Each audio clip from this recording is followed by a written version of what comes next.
Is here, all board members are here. And we are thank you. We are reinstating our Pledge of Allegiance. So if we can all rise and. I want to make sure everybody. I'll try that. Pledge allegiance to the flag of the United States of America and to the republic for which it stands, one nation, under God, indivisible, with liberty and justice for all. Okay, Yeah, for sure.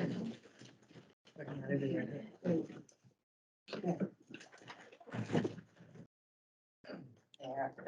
We moved, response to public comment, up to the top.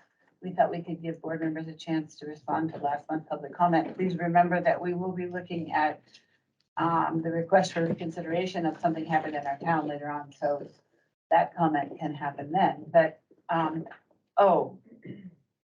I think what I'm gonna do is I'm gonna move up board procedures, because I want to talk a minute about this whole rotation thing. And then I'll come back to, I have a second thing on board procedures, but on the rotation thing, I saw in the minutes where Michelle had said,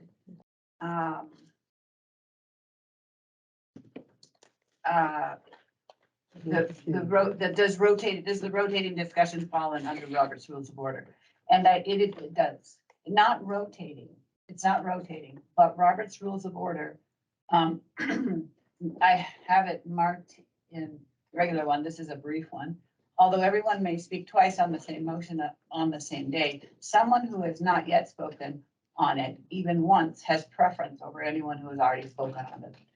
So the issue of everybody needs to speak once before people speak twice. Everybody needs to speak twice or given an opportunity to speak twice before someone speaks third time is actually in Robert's Rules of Order. My rotation was simply a way to keep it in order.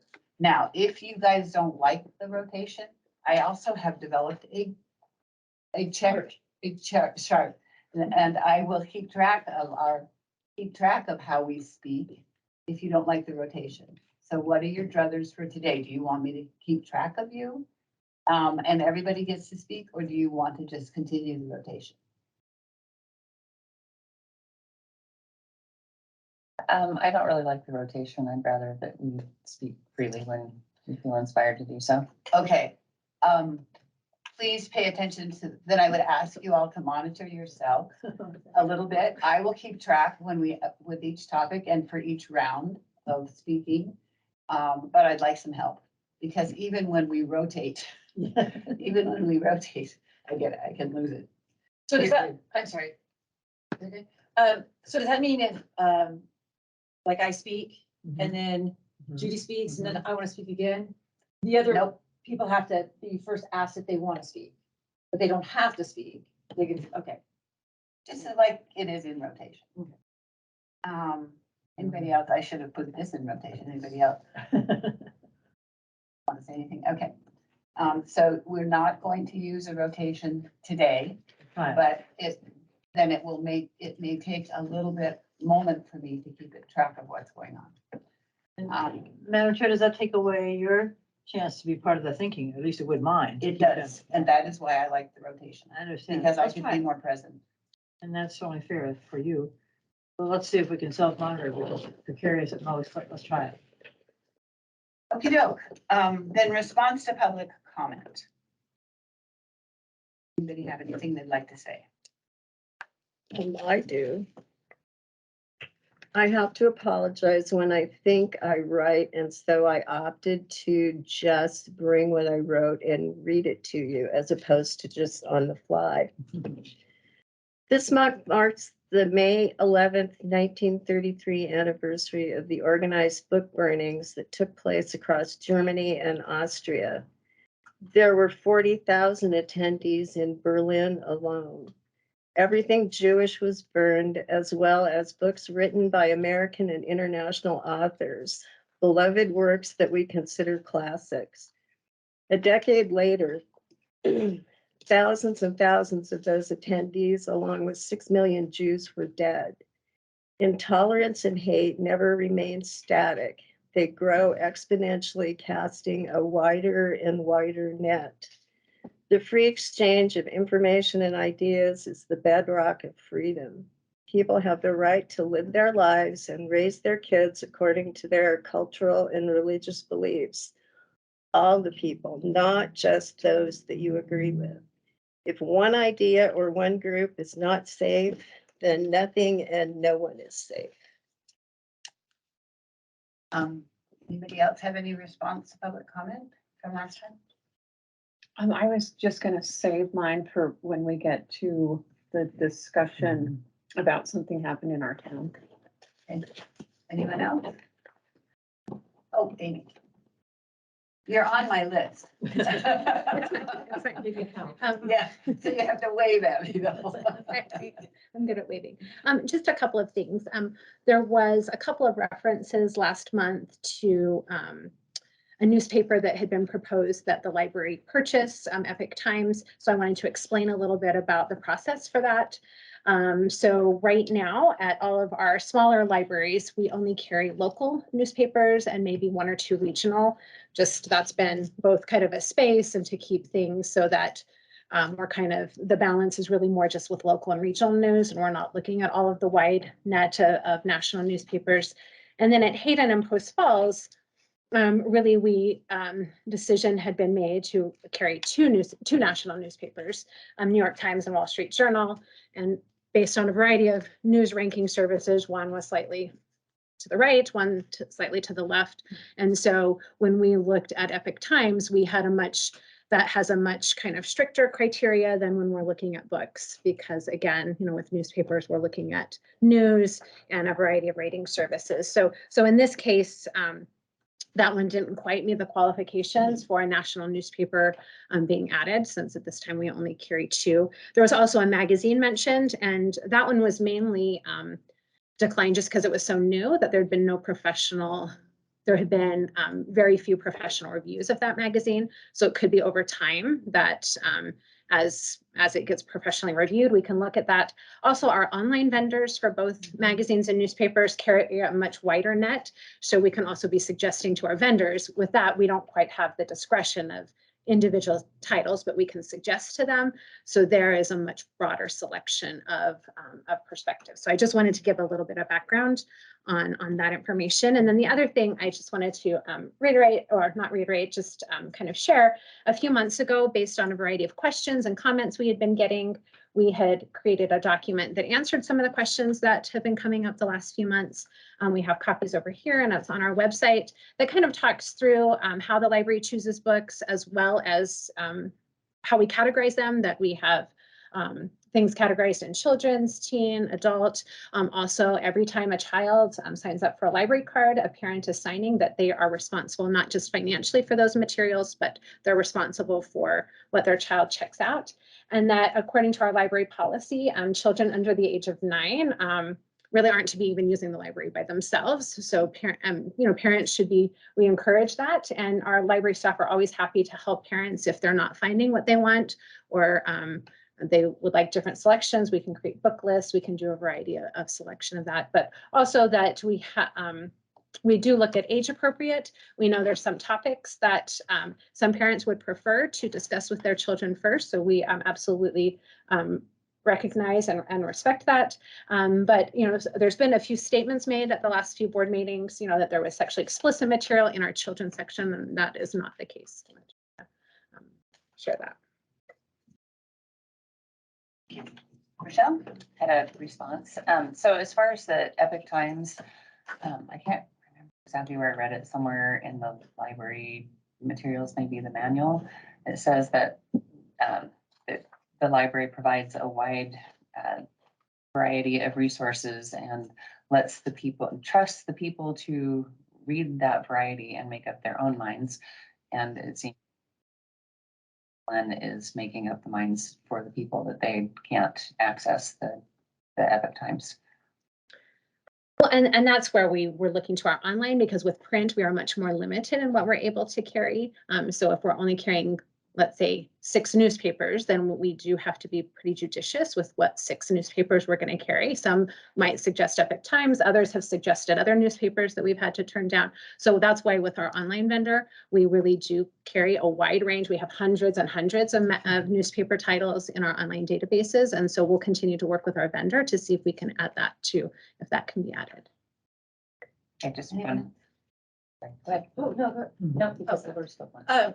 Oh, that's right. So I was just reminded about the, somebody spoke last month about the bookmobile, I guess, going to the schools and, with parents signing, for their kids here for library cards. What about the kids that don't have library cards, but are still getting access to the books from the library? I have this written next. She was concerned about the material on the bookmobile and the stops at schools because of the fact that the mom or dad didn't, sign the waiver or whatever they signed for the library card. Does anybody else want to speak, or should I answer that? So I'll just say what we do when we set up our visits to schools is we typically have sent out a letter that the school then sends to all of the parents to let them know that the bookmobile would be coming on these certain days. And if they would like to sign their children up for a library card, here's the process for doing so, and that they would be, opting into those materials. Some parents may choose not to. So then those kids can come and browse on the bookmobile, but then would not be checking out items, So that's one of the ways that we work through that. We've also, the staff, can, typically if like a kindergarten is coming on board, they're kind of steering them. Here's where here's where the younger books are and so forth. But sometimes the bookmobile is going straight from a school to then a community center where there's a variety of adults that will be coming on board the bookmobile. So it's almost like it is a mini library on wheels. So that's why they carry all range of material. But we have communicated with the schools and with the parents in regards to that. And we can certainly look at that process and see if there's more that we can do to work with parents as well. Something to add to that topic, because I was interested in it as well, Vanessa. And I think the other concern that was raised is not knowing exactly what your child may have checked out from the bookmobile. But as long as your cards are linked together, which they should be, because when I took my kids in to get library cards, we're all on the same account and the cards are linked. It's very easy to call the library and say, hey, what books do I have checked out? Which I do anyway, just to make sure I find all of them and get them returned on time. So absolutely, parents have a way to know what their child has checked out from the bookmobile. Judy, you have anything you want to add to this? You're the only person that hasn't got a check here. I'll save mine for another time. Okay. All right. All right, then I had one more concern Okay. is that, so the kids have access to these books and the parents cannot possibly be watching over what their kids are looking at on the bookmobile if it's at their daycare or their school. So that doesn't give the parents any opportunity. And I would say, so again, we've kind of had that communication process. And then also at many of the schools, the teachers are working, because teachers in some ways act in a way that libraries can't, because libraries have been specifically, we're not able to act in any way in loco parentis, and schools have some ability to act in loco parentis, meaning teachers can be there guiding them to the appropriate materials. But so the parents would need to be communicating with the teachers in that regard. Anything else? Okay, the next item on the agenda is the board procedures. The one thing I wanted to ask you guys, this is a consideration, and that is our board uses parliamentary procedure for small boards, which doesn't require us to do a second on motions. And I'm not suggesting we change anything today, but we are able to go back and we are able to do a second if we want. And what a second does is if somebody makes a motion and no one seconds it, then it dies right then, and then there's no discussion. I wanted to offer it to the board in case you wanted to use it, and I will bring it up again next time. You can think about it. over the time. But a second might be, Clarifying that then, so far, we've been operating, we have a motion. And we vote on it without a second. Yeah. And the suggestion when we have a second is we still get to vote on it after the second happens. if it gets seconded, yes. Right. Then there's discussion and then a vote. Well, what difference does it make in that we get to vote on it either way? Am I thinking right? Well, if there's not a second, Endorsement? then you don't have discussion. And it's the discussion often that takes some Oh, time. that's It's an efficient kind of thing, but it isn't necessary. I mean, it is, I'm not pushing one way or another. Right, I'm just trying to think through. I was under the misconception that since in our bylaws, it says we use parliamentary procedure for small boards. It allows us to, because it allows us to use some relaxed things.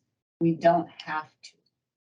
And so I was just saying, if Yeah, this is thank of you. interest to the board, this is something that could happen, that you could use if you felt like it was something you wanted to do. Board members have asked me about it Yeah. before. So, I wanted to just clarify that that is available to us, should we want to. Therefore, it potentially slows down the meeting, waiting for the second, versus the discussion can happen either way. If there's no second, there's no discussion. If we set that as a procedure. Can't we just do it without having a second? Isn't that what we were just saying? That's what we're doing Yeah, right now. right on. We're doing that right now, Mhm. but there's, The consequence of requiring, agreeing to a second, if we all agree to it, is it doesn't change our ability to make anything happen. It just slows down the process, it seems like to me. We don't have to decide that today, but as I think through what we as a board want to do for functioning for time, to be sure that we discuss everything as much as we want, changing the kind of motion process doesn't stop us from doing it either way, right? if we go to a second and there's no second, there's no discussion. We then move on to the next topic. So it's a litmus test again. Right. Thank you. So then we'd be changing our bylaws to take out that we follow the Robert's rules for small No, boards. it allows us to use those more relaxed rules. There are about 4 or 5 of them. It allows us by saying that we are subject to Robert's Rules of Order. We are also allowed to use the small, if we choose not to, we don't have to. But we're not changing our bylaws. We're simply making a choice as a board. Robert's Rules of Order isn't law. The way of, we said this is how we'll operate. It's just a choice. All I meant to do was give you a choice. Now we're discussing it to death, okay? Yeah, yeah. So just to be clear, I might give you an example. So like if I moved that we extend the meeting for 15 minutes, that normally we all just say yay or nay, but somebody would have to literally second that and then it would just automatically be. No, if It's you still- second, and then if it's seconded, then you would have discussion. Okay. Everything goes on. You just add the second. With the only thing is if somebody makes a motion that we want to extend the meeting for 15 minutes and everybody else thinks it's a really stupid idea. It allows, nobody seconded it, so we're not doing it. Anyway, I'm very sorry. I thought I was going to be giving you guys an opportunity to, but it we don't have to do it. Most organizations use seconds and it's confusing sometimes. And so I wanted to offer this to you, this opportunity. Okay. And I'm wondering, did I miss something because we skipped over public comment? Oh, Nobody yes, signed you up? did. Yes, I did, didn't I? I'm sorry. Thank you very much, Rochelle. This is a new agenda, right? Right. There we go. Okay, so the next item on the agenda is, which I did is public comment. So we'll do that. And I will give my little spiel beforehand, at which you guys, many of you have heard before. The public library is founded on the First Amendment, which is freedom of speech and freedom of assembly, and that is exactly what we're doing today. gathering together to freely speak.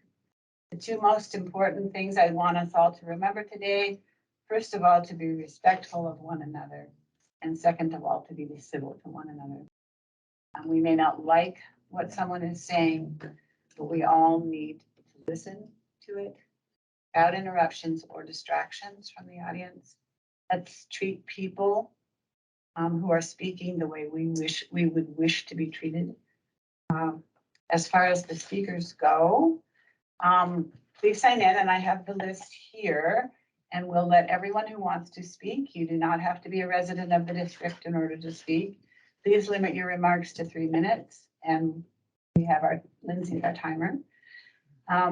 When speaking, please tell us your name and what community you're from. That helps us understand, especially since we have 7 libraries. Please keep your remarks to issues concerning the library. And if speakers go to other topics, I'll ask you to stop and refocus, or to, conclude your speaking. This is a time, as always, this is a time for the board to hear from the public. We will not be responding except to correct information, as in the hours actually are this at Rathdrum or whatever. After the close of public comment, you are welcome to stay and listen to the rest of the meeting. And there are agendas. We have extra agendas out. Yeah, we have extra agendas out there. And we also have the agendas and the minutes of our meetings on our website. So the first thing we usually do is to introduce ourselves. I'm Katie Blank. I'm the chair of the board. Vanessa Robinson. Judy Meyer from the Hayden Lake area. Rochelle Otteson. Regina McCree. Michelle Bealey. Amy Rhoda, library director. Lindsay Miller, Escar Fuller, assistant director. Janelle Sells, business manager. Thank you. We don't have a podium today due to the size of the room. So if you will all just come up and address us. The first person to have signed in was Ryan Labar. Is that what it is? Did I? That's me. Yeah, you got it right. Oh my gosh. Nobody ever gets it right. Yes. Let the minutes reflect that. My name is Ryan Labar. I live in Hayden currently. I'm not from here. I'm an outsider. I moved here from Minnesota. I moved here to start a business, making public safety equipment. And I've really enjoyed getting to be a part of this community. I'm a volunteer search and rescue operator, and I love where this community is going. When I heard news of the way that librarians were being, I don't want to say attacked, but it feels like it's an attack to censor certain types of books and information, it really upset me, because the basis of our country is based on free exchange of information. And that's just baked into who we are as a community, who we are as a country. And I just can't stand by watching all the work you guys put into this, trying to vet books that come into the library, try to give good options and a wide range of topics so that everybody is represented. In my hometown of Northfield, Minnesota, we had a fantastic Carnegie Library. It's beautiful, it's downtown. And my mom was a volunteer there. She would help do window dressings. And I have a long history of hanging out at the library after work and school. And I just have to say, those days being in that library, being able to look for information on any topic I want, and being able to ask somebody, hey, I don't know how to find this, can you help me? The idea that that would be censored because what, you don't like it? You don't think it's appropriate? Well, there's a group of people we've all put in power to figure out what is appropriate and what is right, to give a wide range of topics for everybody to access. And the system works, it is working. And I just want to say thank you for all the work you put into this. I don't think it gets celebrated enough. I understand that people might be upset. I'm sorry, that's not how this works. You don't get to like everything that's in the library, and you have to be a grown-up about it. So, thank you. Thank you. Question, what's the business? Anyway. All right, our next speaker is Sophie Milan. Milo, almost. Milan, okay.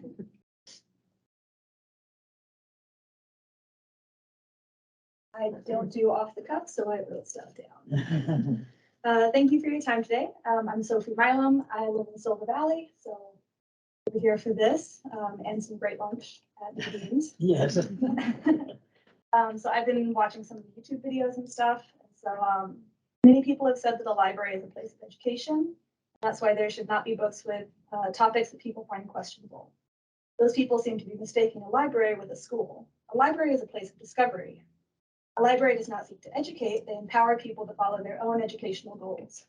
A library does not indoctrinate its patrons, but rather provides access to all doctrines.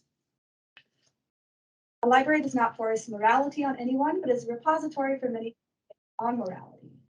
A library is not a school, it is a tool. A public tool for anyone wanting to know something about anything. So sometimes people want to know about stuff that other people disagree with.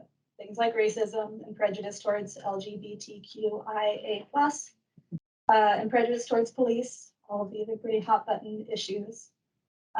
Librarians' jobs is to take these requests and bring any relevant books to their attention. So for example, when I was younger, I asked for books on women astronauts.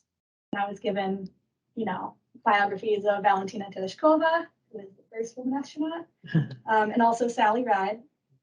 I read countless books on and by America's first female astronaut. She is a personal hero of mine. I learned about her love of tennis. I learned about her challenges being taken seriously as a physicist and an astronaut, and other things that I would face later on in life too. I must have read the story about her being sent to space for 2 weeks and people asking if 100 tampons would be enough, like a million times. I also learned that she was a lesbian. His life partner was also her business partner and her biographer. So these books were amazing to me, but they didn't make me want to become a tennis player or a women's rights activist either. That's very difficult and I'm not up for it. They didn't want to make me become a writer, and they didn't want to make me become a lesbian. What they did do was it made me very excited and grateful for the head start that she gave me personally in physics, in a woman in science, and in the woman who wants to be an astronaut. So I urge people to consider that the freedom that I was allowed to enjoy as a kid is now under attack when books and librarians are being attacked like this. The librarians who patiently brought me endless books on the same subject over and over, the ones who brought me physics books as a 12-year-old, never judging or limiting me based on my age or gender or anything. They put my passion and interest above their own agenda.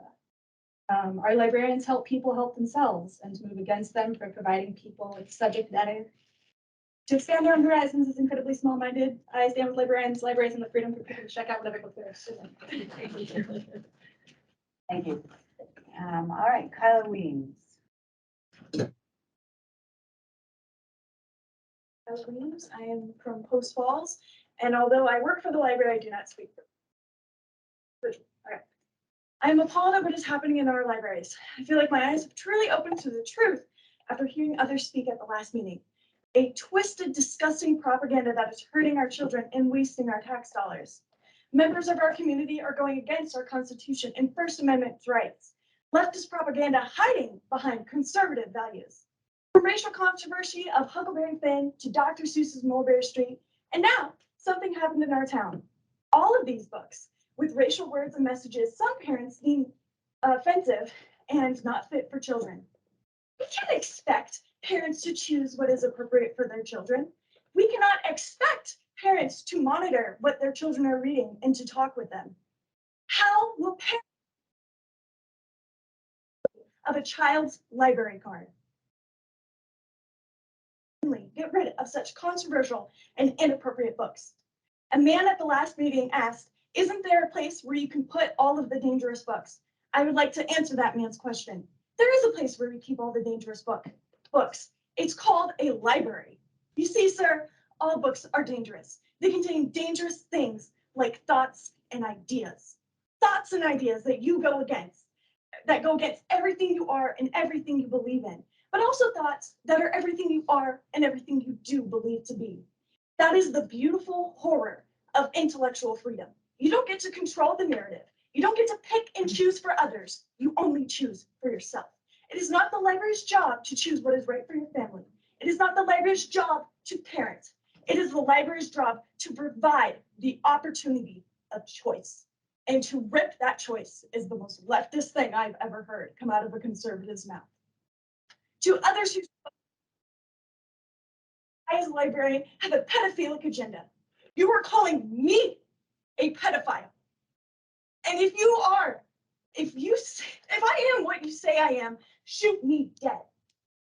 But you don't, because you don't think I'm a pedophile. You want to censor. Child's hand is not a crime, nor should it be. Your local librarians are not some government scheme. We aren't big pharma. We are book lovers. We are open-minded thinkers. But most of all, we are knowledge protectors and providers. Thank you. Sherry Weed. I'm her Yeah. mom's little choked. Okay, shaking. I haven't done this in a while. So it's hard to believe it's only been a month since we last gathered all together. In our crazy world, so much has happened. A rich guy with a bunch of fun money bought Twitter, and people rejoiced at the chance of free speech on a social platform to be uncensored, while others curled up in a ball and cried that speech would again be free and that the narrative could no longer be controlled. Shortly after this transaction, our government announced that they would be launching a disinformation governance board, a ministry of truth, if you will. Led by a Mary Poppins parody, I will never get that image out of my head, I'm sure that you all have seen it, who in 2020 claimed that a certain laptop to be Russian influence op. A story on a laptop that was suppressed and lied about causing the highest Google search of, can I change my vote in one day? As of yesterday, this ridiculous idea has been put on hold because of the backlash it has received, and rightly so, because that's censorship. All of this is censorship, all of it. Nobody likes it from either political side. Sorry, I'm nervous. The library is supposed to be a free place where ideas are not crushed or censored. All walks of life, all ideas in one place to be enjoyed if you wish, or if you don't wish. You have that right, that First Amendment right to make a choice. Don't like what you see? Then you don't have to check it out. Don't want your child to read a certain book? Don't let them check it out. As a parent, then it's your job. Censorship begins with one book, just one. Where does it end? Is that really the road that we want to take? If the past 17 months of governmental leadership has taught us anything, last 17 months, guys, taught us anything, it's that voices should not be silenced. And I want to touch on your bookmobile, guys. I grew up in a podunk town, way more podunk than where we are. And usually the bookmobile with schools, the parents sign a waiver saying that the kids can go to the bookmobile and check out books. That's how it was done, 40 years ago. So just an FYI. Okay, that's all I got. Thank you. Mariana Cochran.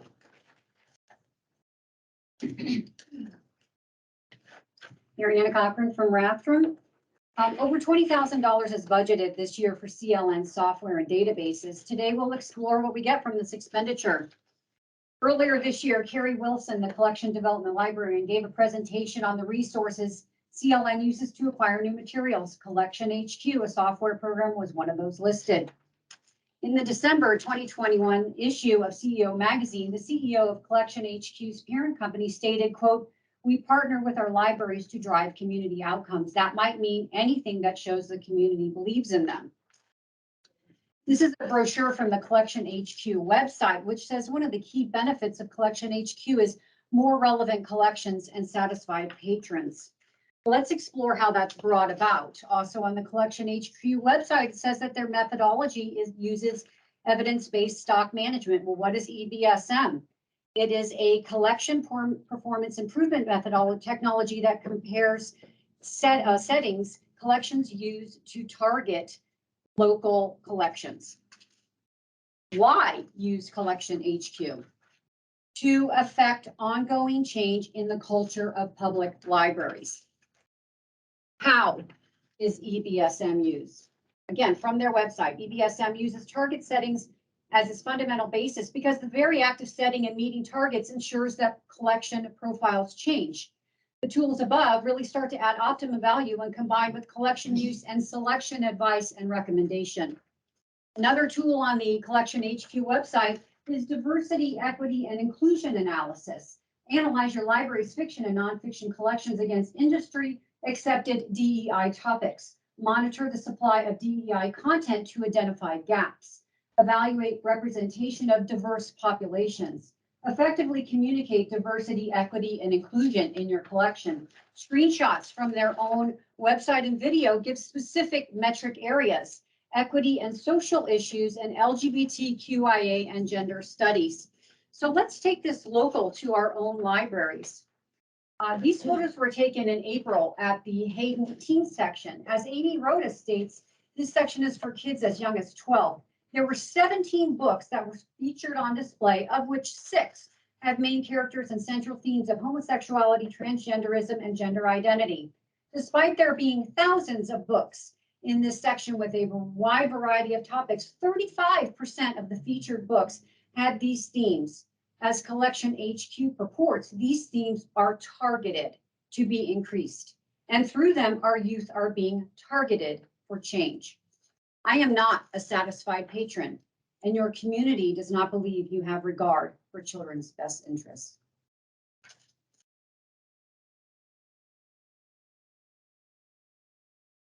Thank you.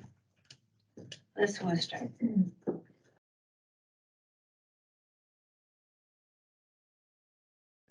My name's Liz Worcester. I'm in Post Falls, and I just want to declare this is a democratic republic that we live in and a Christian-based country.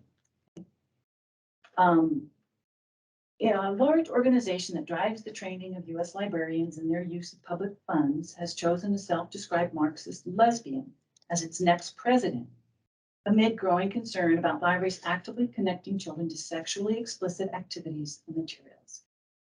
Meet Emily Drabinski. She will take office in July 2023. In her own words, so many of us find ourselves at the ends of our worlds. The consequences of decades of unchecked climate change, class war, white supremacy, and imperialism have led us here. If we want a world that includes public goods like the library, we must organize our collective power and wield it. The American Library Association offers us a set of tools that can harness our energies and build these capacities. Honored to stand for election as president of the association. In this role, I will steward our shared resources on behalf of all of us who seek a better world. I know that world is possible, and I want to build it with you. In their endorsements, fellow ALA members and leaders said, as did former ALA council member Jenna Friedman, that Drabinski's professional accomplishments include querying the landscape of library publishing and scholarship.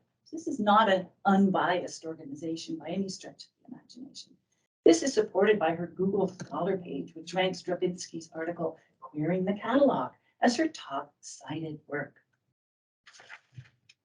Like other Marxists, Drabinski also makes politically exclusionary statements that show she doesn't approach non-leftists with good faith, instead desiring to wage political war against people who disagree with her with whatever resources she can muster. For example, writing in the Los Angeles Review of Books in December 2019, Drabinski wrote, "The right is interested in maintaining the status quo, preserving white supremacy, and the continued consolidation of wealth into their hands and no one else's. Like the United States itself, the right is enriched by capitalism, racism, and patriarchy." Oh, let's applaud this wonderful Marxist in a country that is not Marxist and is actually, it's an anathema to our republic. So beware, everybody, this person is going to be running the ALA very soon, and watch it trickle in to the libraries near you. Thank you. Okay, we've reached the end of our list of speakers. Thank you all for coming. We will, I go back to where I left off, which is board procedures, and I really do apologize to the group.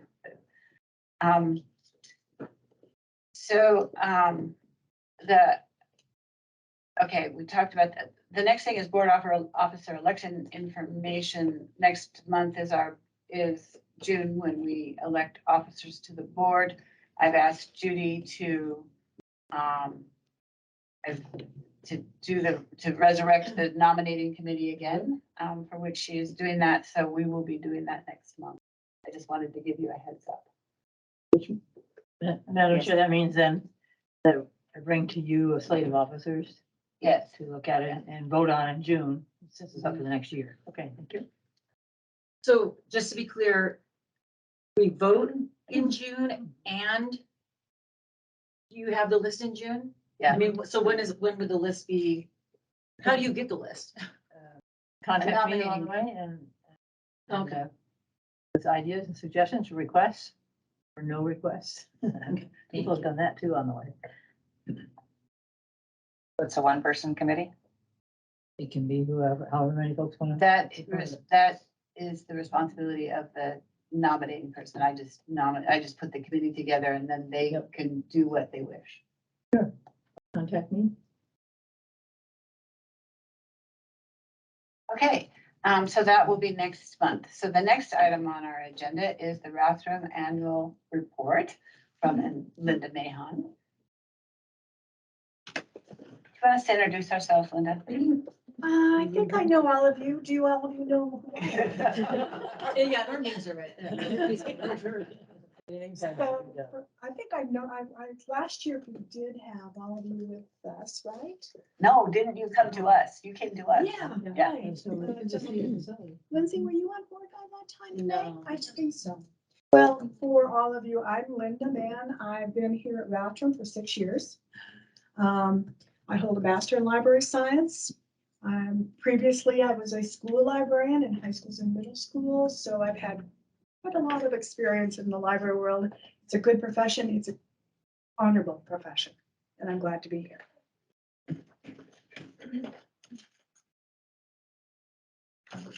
Gotta get rid of that window.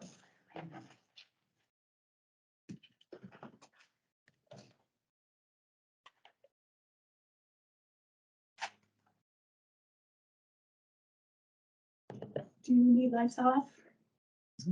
Sure, can we do? Or maybe one set, if you don't mind.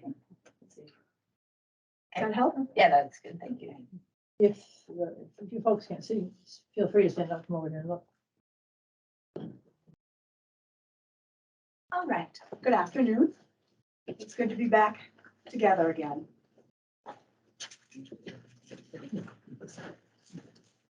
When issuing a library card to a new member, we try to give that person a quick overview of what's possible with a community library network card. We talk about access to the CIN library, catalog, using self-check, reserving materials, checking out ebooks, using the public computers, downloading music at no cost, free access to our informational resources. And something I failed to mention, but maybe goes back to what we've already talked about today. Also, if you have your account, you can log in to your account and manage it. You can see what's checked out. You can, if you know your children's card numbers, you can see what they've got checked out. You can renew items, place items on hold, put it in your hands. Okay? We'll be glad to help you if we can, just give us a call. But during that interaction, we hope best the member grasp what we're trying to say. Library card is a tool for lifelong learning.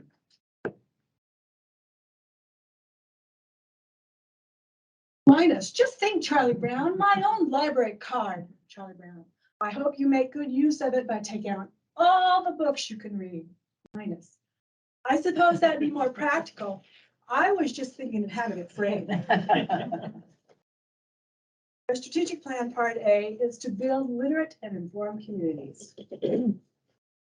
So we track how our members use their cards so we can evaluate our services.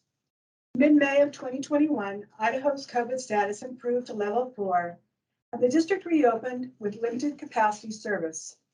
Eventually, door counts rebounded. The top chart was a year previous. Remember we closed for a while? That's why it looked like that. Now we're kind of stabilizing, and actually we're going up. Other computer service. Woo. But now we're leveling out. And our usage is increasing. Our physical circulation is about what it was 2 years ago, not quite to that level, but we're getting back to the average. Digital circulation, we went up last year because, remember, we had to just circulate via curbside service because of COVID. So everything had to be done through either ebooks or curbside service. So it was higher last year, and now we've come down. Same thing with holds. Because of curbside service, everything had to circulate by being put on hold. So it went up last year, it's still down, but that's still a pretty good number. And Freegal. How many is Freegal?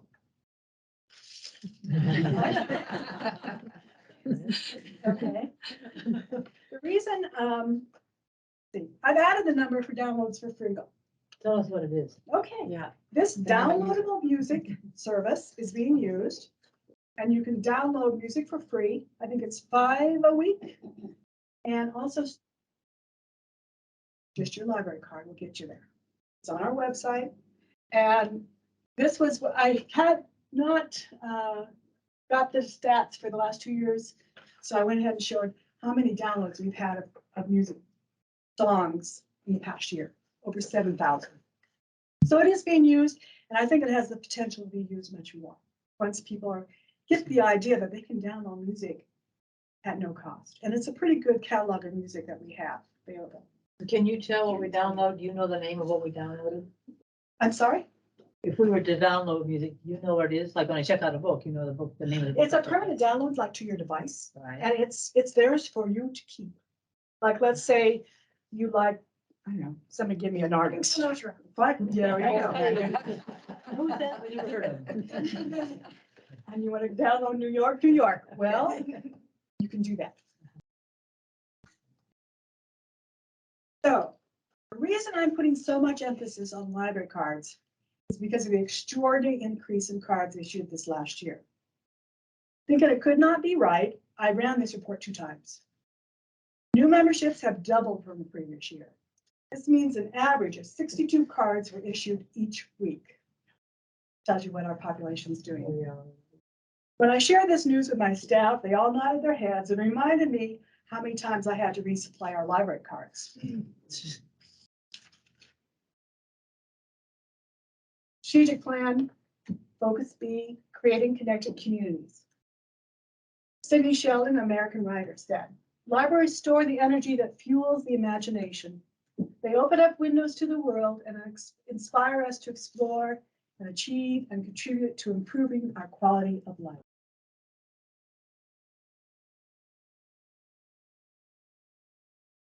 So due to the pandemic, programs for our members were sporadic during the past year. But when we went to COVID stage 4, this allowed our building to open, but only for limited capacity. But we did resume some indoor, we could not resume indoor library program, but we did resume outdoor events. We hosted Second Harvest for the first time in Rathdrum in the adjacent shopping center parking lot. 2 hours, we had about 350 cards pass through who received boxes of food from this nonprofit organization. Tells you what need there is out there. Grab and go kits were an alternative to indoor programming, and the response by our members was positive. But we are much less restricted now. Grab and go kits are still appreciated. We put out little Easter baskets where they could decorate things in them, and they disappeared in a day. Keeping COVID safety guidelines in mind, in July of last year, in-person gatherings resumed. Knit Along members, that's a small group here, they're a group that have met here for quite a long time. They were glad to be able to come back into this room and meet weekly and socialize again. Now the library is almost like before COVID. Regular story times are being held in this room. We had one this morning. We had almost 60 people in here. It was nuts. Okay. Regular story times are being held in this room. Presentations such as a gathering for a gardening class are possible again, and we're able to meet here today. I recall last year at this time, we deliberated over whether to meet in person or via Teams. Progress we've made from last May to this May, trying cautious steps, was a learning experience. I hope will not be repeated. Although today I had a staff member out with COVID. Because there is C, the most important asset of any library goes home at night, the library staff.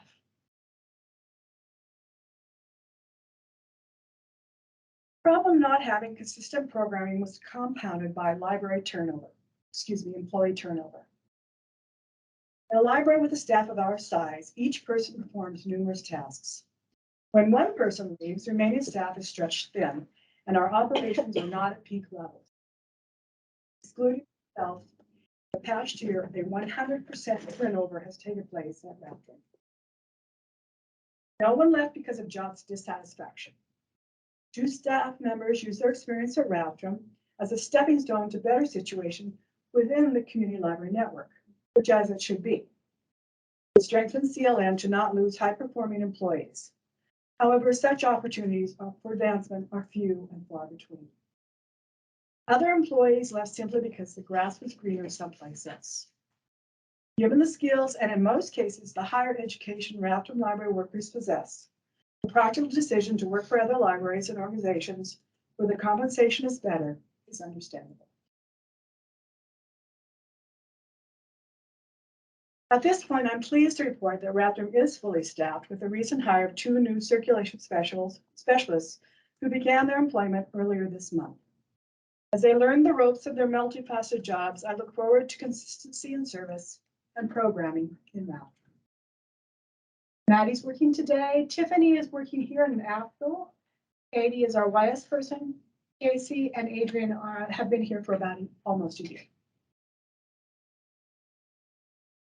Area D, providing accessible, inviting, safe, and welcoming spaces to think, meet, work, and create. A library, no matter how big or small, is a careful balance of love and responsibility. A machine, if you will, cranked by those who care most about reading.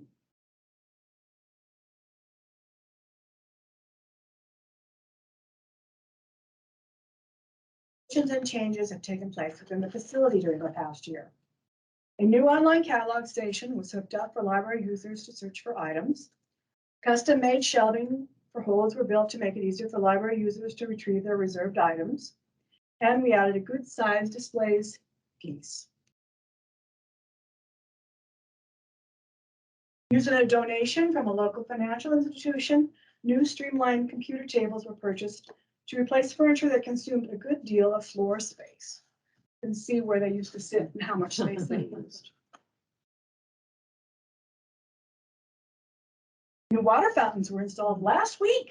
That just looked cool, and they fill your bottle, a water bottle. So I thought they were very cool. And most importantly, we have new LED adjustable lighting, a facility upgrade I've wanted for years. Compared to the lighting that we had, the new, more energy efficient lighting makes seeing items on the shelf easier and creates a softer atmosphere. That was last October. That was just recent. Same kind of lights, full on. You can definitely tell the difference.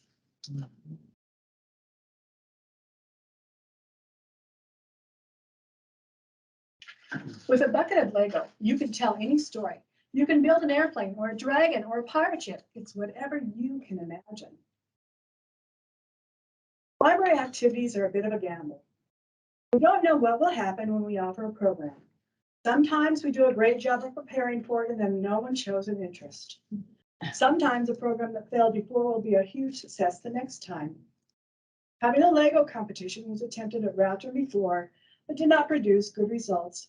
So we were not expecting much difference when we recently tried again. Hard to say what was different, but during a 1-week period, we had 52 entries from children ages 2 to 15. Creations came in at a steady rate, and we had to put other displays away to have enough room. It was totally unexpected. Keep them all because we could find them. No one predicted this outcome, but I believe it tells us that people are ready to be active library users again, which is generating energy among the Rathdrum staff. And just like offering library users the free choice to read, view, and listen to a wide variety of materials, We will continue offering library users diverse programs, offering opportunities for exploration, creativity, and I have an unshaken conviction that democracy can never be undermined if we maintain our library resources and a national intelligence capable of utilizing them. FDR. Thank you. Thank you.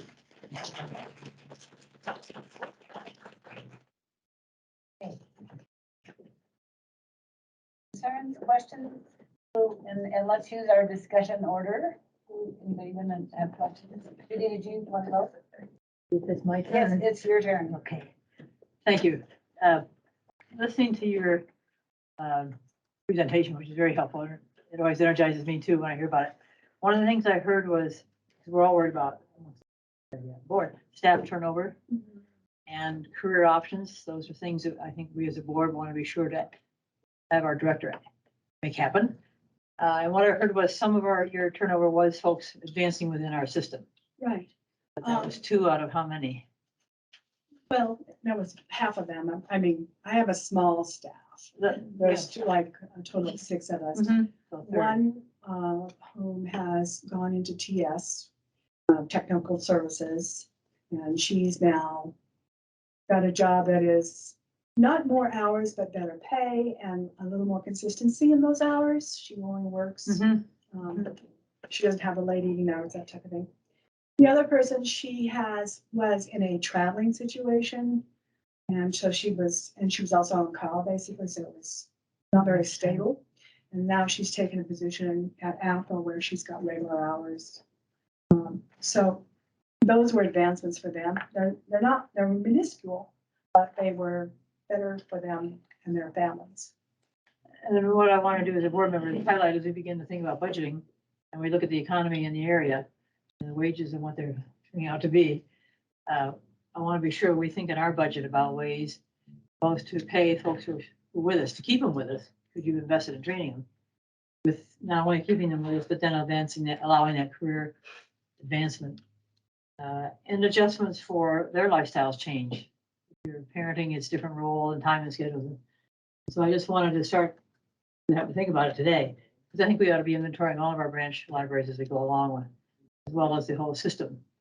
And that's what I think we're already working on with a study that you've launched already to learn about competitive wages in this area. Is that a fair description of what the study is going to do?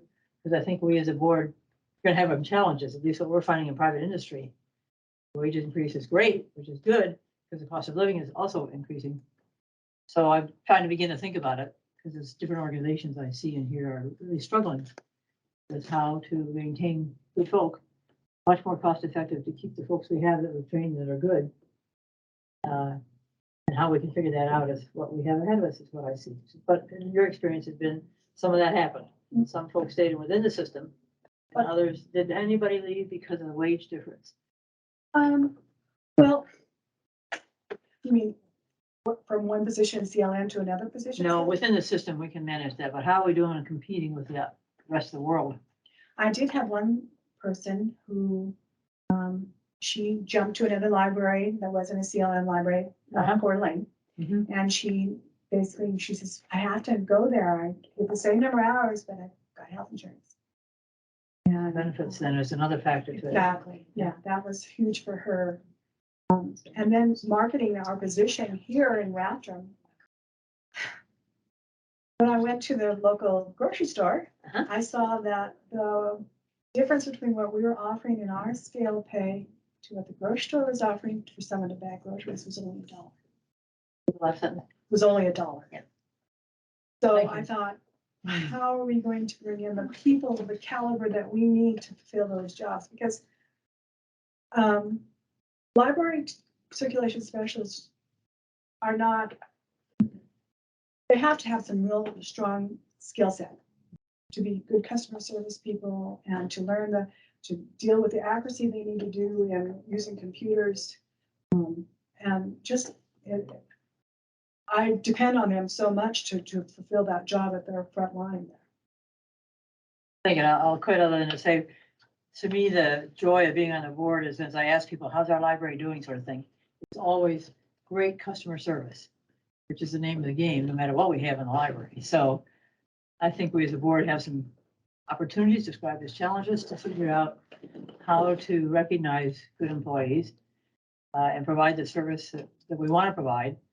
I may not always get it right, but I want to be sure we're trying, and it sounds like you got us started on that. Thank you.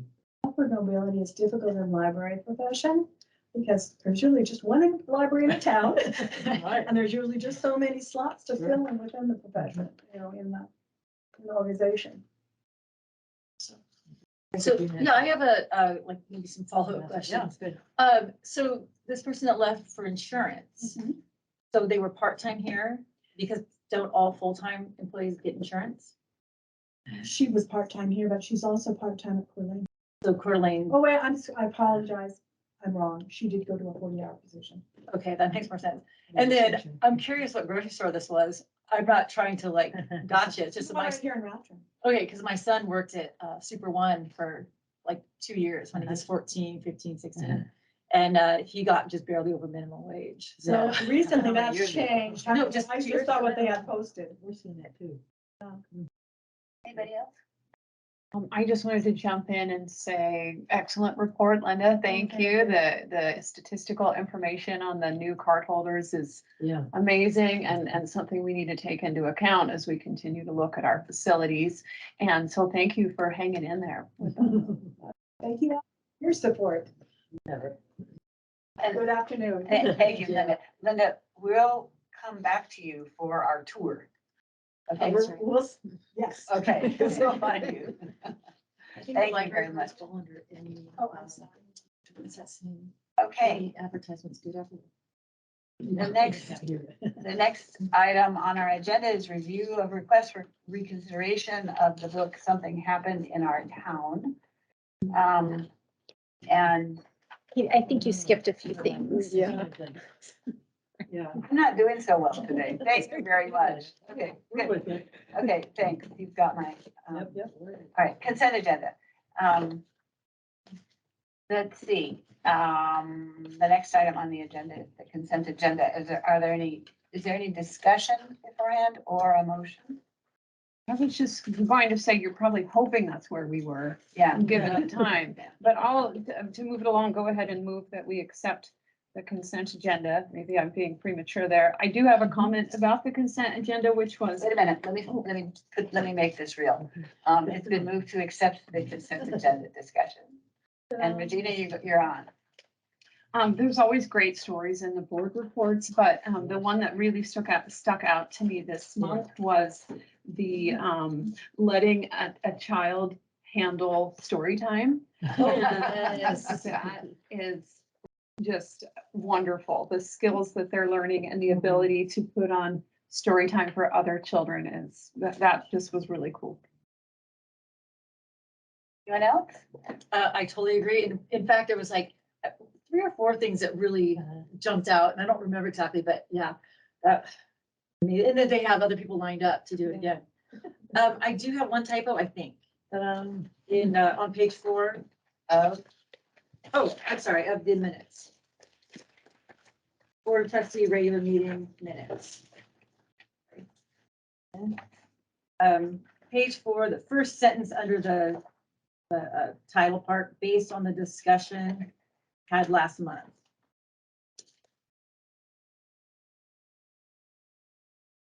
Top line, shooting in the top, based on the Yeah. discussion. Yeah, no, you guys, we had. That was whatever. Yeah, no, that was how I phrased it. I only know because Janelle asked me to send her the verbiage, but does it not make sense, Vanessa? How would you? These are always suggestions when I find typos, because I don't know if they are actually typos. I am, no English major. I was just trying to reference the discussion that was had last Okay, month. perfect. Okay. Anything else? I just one in reading the committee report, the one about the tea, the Thai tea, boba tea. When are we gonna have that served to us? I'll see if there's any left over. No, you're off to the other. Sounded like fun. Okay, it's been moved to accept the consent agenda. There were no changes. Is that correct? All right. All those in favor? Aye. Okay. All right. Financial statement. Community Library Network financial statement.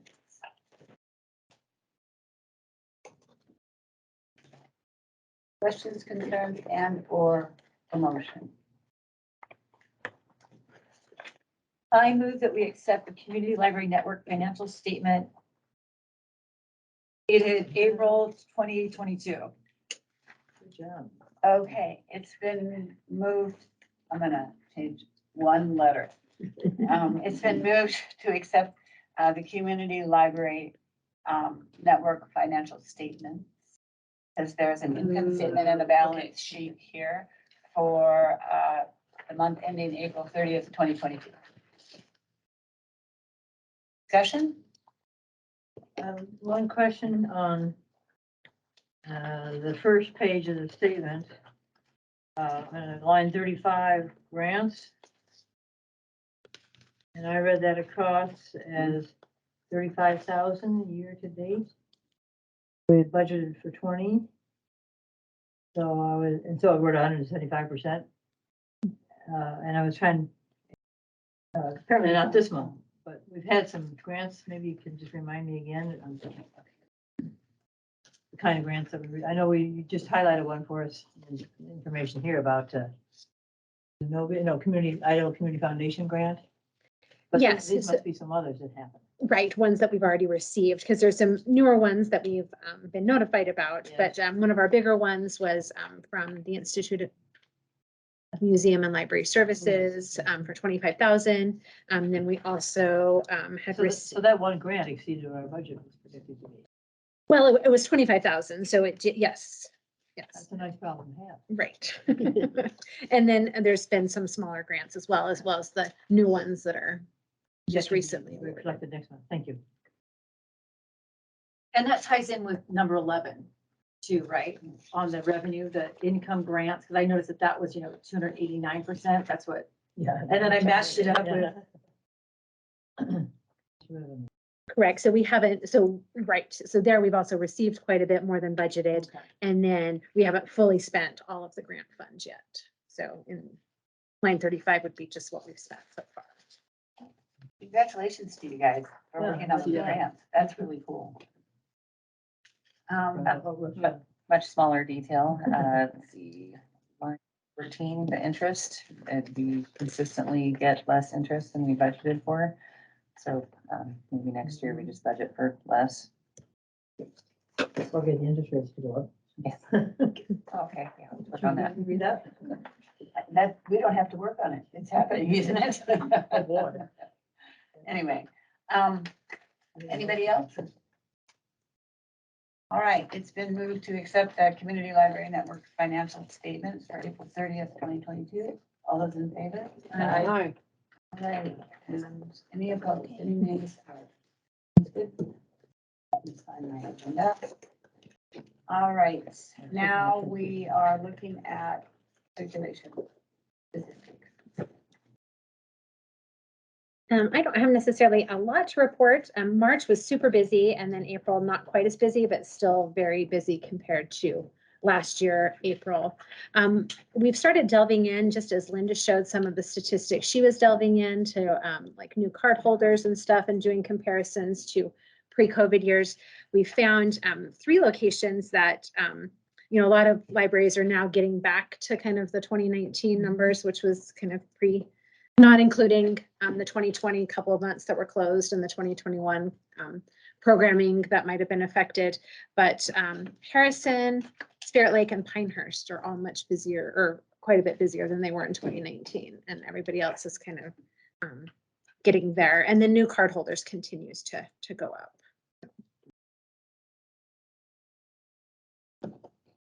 Okay. Anybody else commenting on statistics? I mean circulation.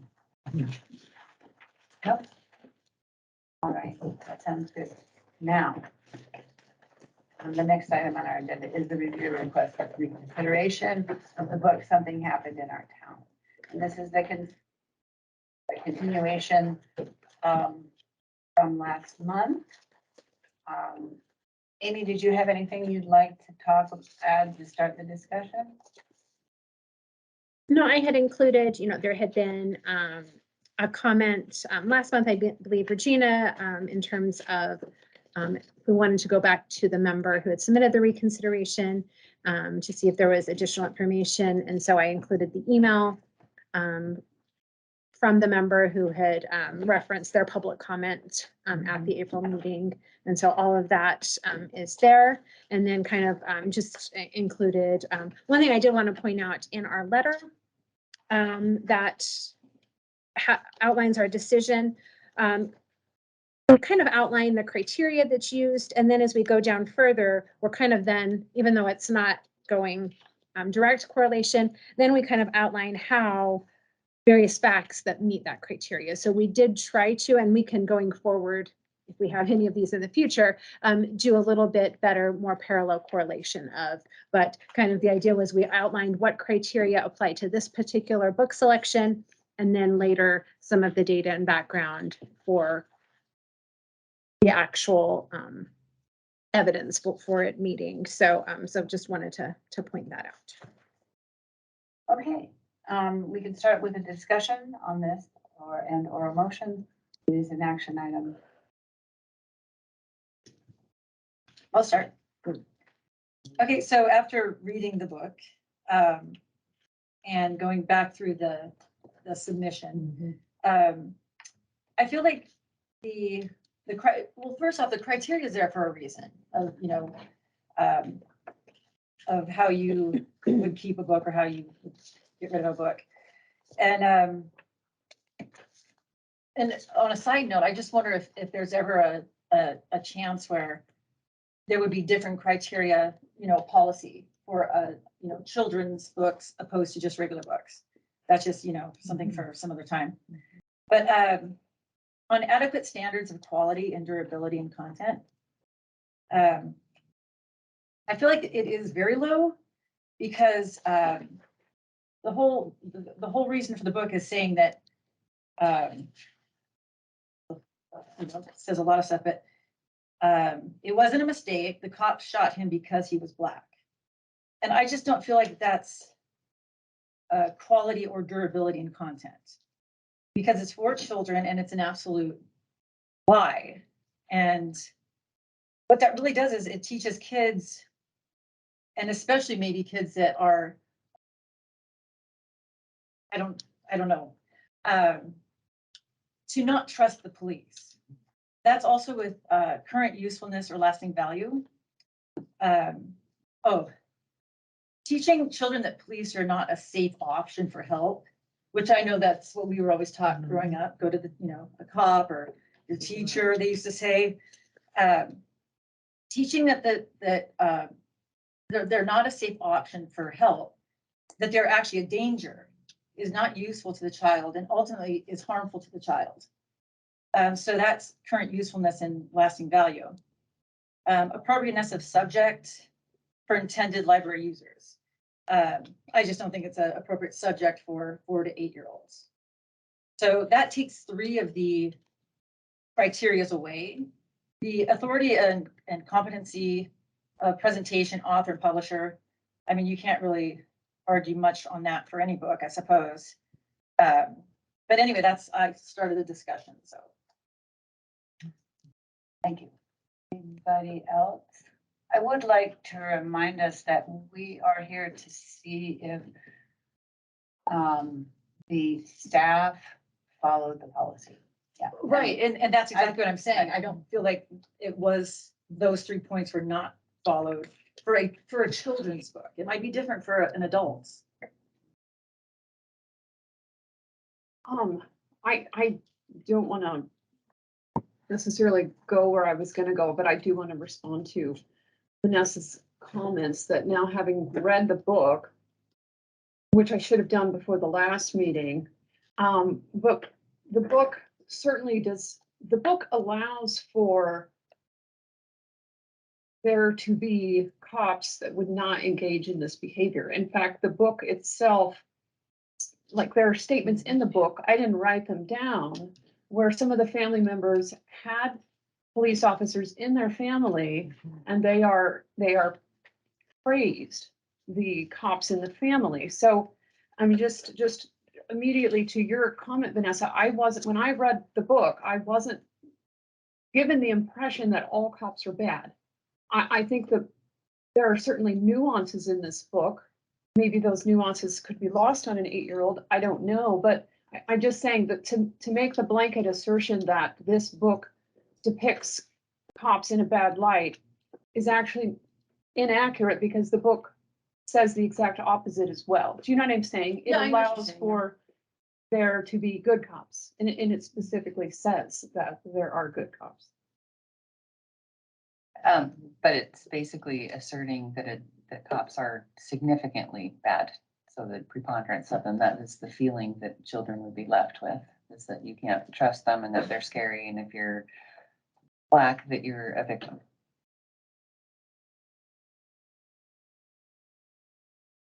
Anybody else? So in terms of just a couple of things wanted to share in terms of appropriateness of subject and style for intended library users. So the publishers did say it was for ages 4 to 8, and we, when we very first ordered the book, put it in the higher age group. So we do have it in the elementary age groups, because we did feel in reading that actually the subject matter was one that was a little weighty for a 4 to 8-year-old. So we put it in the 6 to 11-year-olds. I mean, not that, I mean, so just a slightly higher age there. And then again, when we're looking at some of the concepts in a book, one thing, library staff have to work really hard at is that we are kind of taking some of that, we have to take some of the viewpoint judgment out of it, because that's where we do have individuals perhaps in this community and certainly in the United States that may have this perspective. This book was done not necessarily in response to 2020, but in response to some other events that had happened in 2017 and 2018. So it was a book, when we looked at usefulness or lasting value, maybe we were looking more at kind of current events. So it was something, maybe 10 years from now, this subject won't be as topical, but at the time it was purchased, it was a very topical book that was in the media. So for some individuals, this might have been a book that either helped them have a conversation or perhaps pointed out another viewpoint. One thing, that's also sometimes tough to look at is balance in our collection, because for some things there is easy balance. It's easy to find kind of pro con, or really often it's more a continuum on things. It's not always for and against. So say religious books, right? We're not necessarily, when we buy a book on Judaism, we're not looking for the anti-Semitic book. We're looking for now Christian books and Buddhist, that we have a range. So it's that continuum of topics. And so in this case, we also looked, did we have other books that were very positive in police role models? And we do have those. They may not speak directly to the police shooting issue, but there are many children's books that do have positive police role models. So that was certainly important in looking, and that's a little bit later that we point out in our response, but to the balance. So I don't want to go again if Judy, you want to jump in, but I guess when I jumped Wait a in. sec. Oh. Judy, would you like to? I'll be back. Go ahead. Because what I said before was just really responding to Vanessa. I reviewed the material that was given to us at the last meeting. I read the book. I hear our director when she's saying that this is a point of view. And it's a point of view that I don't think that can just be silenced by saying it doesn't happen. If it didn't happen, then our United States Supreme Court wouldn't have put into place, probable cause requirements and trying to prevent stops and frisks for people that are stopped and frisked just for walking down the street. So, I mean, the idea that there is never conduct that is, that people don't ever act in a way that is racist ignores the fact that people act in some ways that are racist. So, and moreover, the fact that we were provided with studies, which I did review, I want our public to know that, the mere fact that you have studies that are diving into this issue, to me, is sufficient indication that there is enough there for the topic to even be researched. So I think the only justification you would have for taking this book off the shelf would be because you don't agree with its viewpoint, and I do not believe we can go there.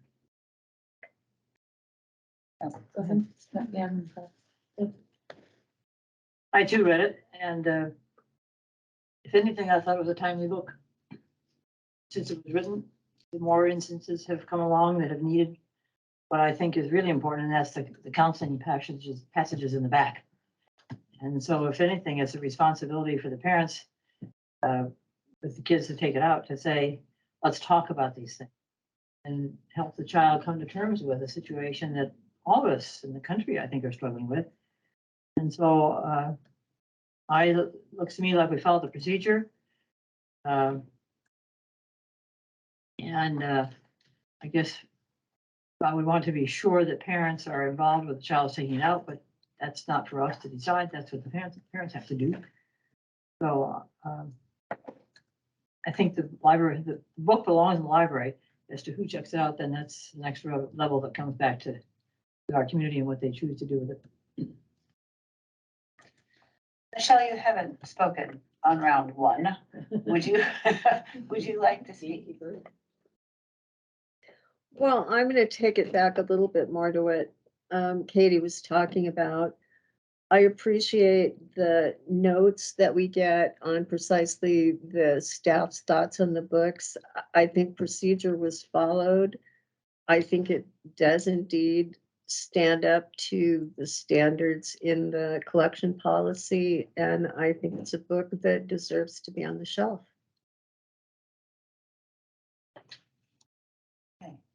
Michelle? Yeah, I don't know about the adequate standards of quality and durability and content, format, and physical appearance, but definitely the appropriateness of subject and style for the intended library users, which is young children, whether they're 4 to 8 or whether they're 6. Young kids aren't going to read the back of the book, and they're not going to understand it in context with everything else. They're just going to, read it and think, oh, wow, cops are bad. And so it seems to me that it's kind of geared towards the breakdown of law, the breakdown of respect for law officers. And again, the legislature determined that critical race theory is, it was deemed harmful miseducation, and so it was made illegal to teach in the schools, and therefore it is against the whole purpose of creating libraries, because they created libraries as part of their mission of education. So therefore, this doesn't fit with the mission of the library. And I move to overturn the CLN denial of the reconsideration. Okay, we have a motion. Then, so it's been moved to overturn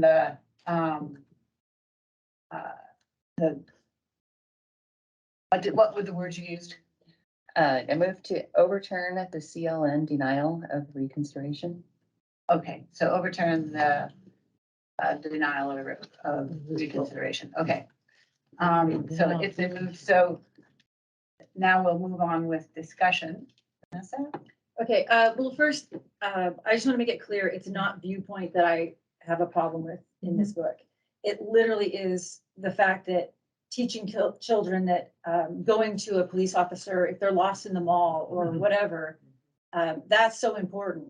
And little kids learning that the police hate Black people, because that's another quote, would make any kid not trust the police.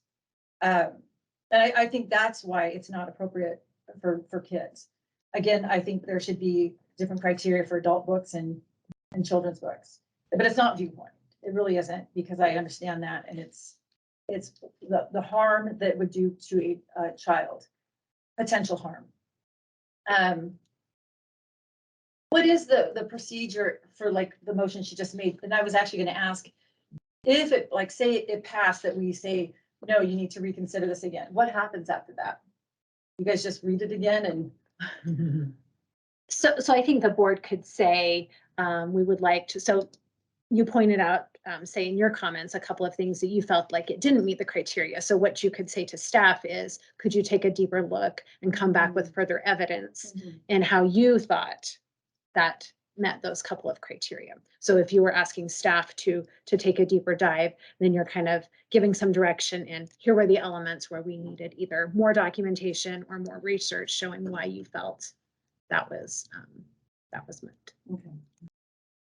So my question is, the motion goes to overturn the denial of reconsideration, so then it would automatically go back to staff. I have not been involved in this process, so that to take a second look at it is what you're saying. Actually, the policy says a citizen's request, or if additional action is warranted, the citizen's request for reconsideration of material form will be submitted to the Board of Trustees for final action. So this would be the final say. I mean, I think that's the way a reasonable person would read that. Okay, Thoughts on that final action is final action to send it back? Can be the final action, can it? I'm just trying to put in here because we've not done this before. What have you learned? Well, I think it would probably need to be worded a little bit differently. So you're either, there could be a few motions, right? So there could be a motion to send it back to staff to further reconsider. And then you would point out the elements in which you wanted to reconsider. If you were outright rejecting the full decision made by staff, then I think that needs to be in the motion. So because the board should be acting like an appeals court. So, you know, that kind of needs to be essentially in there, you know, that you're essentially rejecting the opinion of the staff. But then, So I should reword my motion then. I move that we remove the book something. Your other motion? You withdrawing your other motion? I'm changing it. Okay, just so we're. I move that the board removes the book from the children's section. okay, it's been moved, that the board, it's been moved to have the board remove the book from the children's section. Okay, I haven't spoken, and I would like to take a little bit of time to do that. I looked really thoroughly at all the materials that were presented to us. We had materials presented to us from two people, and I really researched them. I looked on websites. I checked very, very thoroughly into each and every one of the things that were highlighted that I could online. There were several research papers. I'm also about the sources where information comes from, and so I checked about that too. Of the research papers that we had given to us, both of them came from excellent sources, really good sources. In each of the research papers, that were handed to me, a sentence was highlighted as if that sentence was the conclusion of the research paper itself. When I went and printed them out, and one was 55 pages, I did not read 55 pages. But what I do when I look at those, and I don't understand the research, so what I do is I look at it carefully, where it came from, the source, and as I said, the sources were excellent. And I judge the sources based upon some source ratings that university libraries tell their students to use in terms of research papers. So I don't just pick my own rating system either. So of the sentences that were highlighted, when I looked at the research paper and I thoroughly read the introductions and I skimmed the body and thoroughly read the conclusion, the sentences that were highlighted were not the conclusion that the research paper itself came to. One of the research papers had a correction to it because it had been misunderstood so much, not because they were correcting it, but just they were saying it had been misunderstood. And then a year later, they withdrew it because what was being interpreted was not what they were showing. What was being interpreted was there was racial bias. They were showing was not that. So I started looking at some of the statistics that were given to us. And once again, the statistical source was absolutely excellent. But the interpretation of the statistics or the amount of the statistics was limited. When I looked slightly deeper, for example, one of the statistical papers showed that many more whites are killed by police officers than blacks. When you look down into the slight paragraph below it, there you can click on the highlighted phrase that talks about the rates. And while many more whites are killed by police officers, the rate of being killed is, if you're black, is more than twice as great. I mean, 73% of the American population is white, 12% is black, and so it's the rate. So if you're, the materials that were given to me were wanting me to have a certain point of view. When I looked into it more thoroughly, what I found was this is a really complex and a very complex issue, and it is it's not easily answered by one sentence. I also did, and this was today. Napa has school district has they just took a whole bunch of books off the shelf, 22. something like that. This is And a school district outside Boise. right, and I just read it briefly. I wanted to see what it was, but apparently the list of books came from. They said that they were reviewed by Common Sense Media. So I wanted to see what Common Sense Media was, and I had to get a subscription to it because I wanted to see the book. In other words, so I did. I looked up. So I assumed that Common Sense Media was used by, when I looked this book up, Something Happened in Our Town by Common Sense Media. It got a stellar review, and the stellar review was based upon the fact that it provides an excellent basis for a discussion, should you choose to use it. And I want to relate to a personal story about my granddaughter, who's 3 and really inquisitive and catches on to things, and was starting to get interested in death. And her mother, my daughter, had no idea. And my daughter works in a library. And she went to the children's librarian and said, what kids' books do you have on death? And so they collected her some. And one is a book called The Child's Book of Death. Yay. I know. And it's apparently got no pictures and it's in black and white. I haven't seen it. She went back to the children's librarian and said, this doesn't seem quite like, it's for a kid. And the children's librarian said, that's right. It might be more difficult, but what it does is it gives you words. And that is what this book does, is give an opportunity for words. There's no scary pictures, or there's no, the Common Sense Media rates it, that it's got some violence in it. So you would want to, you'd want to check it. It is not an easy book for anyone. But the other thing that I really looked into this. I was really concerned. Do we have an anti-cop bias in our books? In our children's section, do we have an anti-cop bias? Is our whole library got an anti-cop bias? Okay, this is very superficial. But I spent some time looking, and what I found was I looked first in the children's section, and I found that we have, just as Amy said, we've got some more positive views, but I wanted to look at our whole library.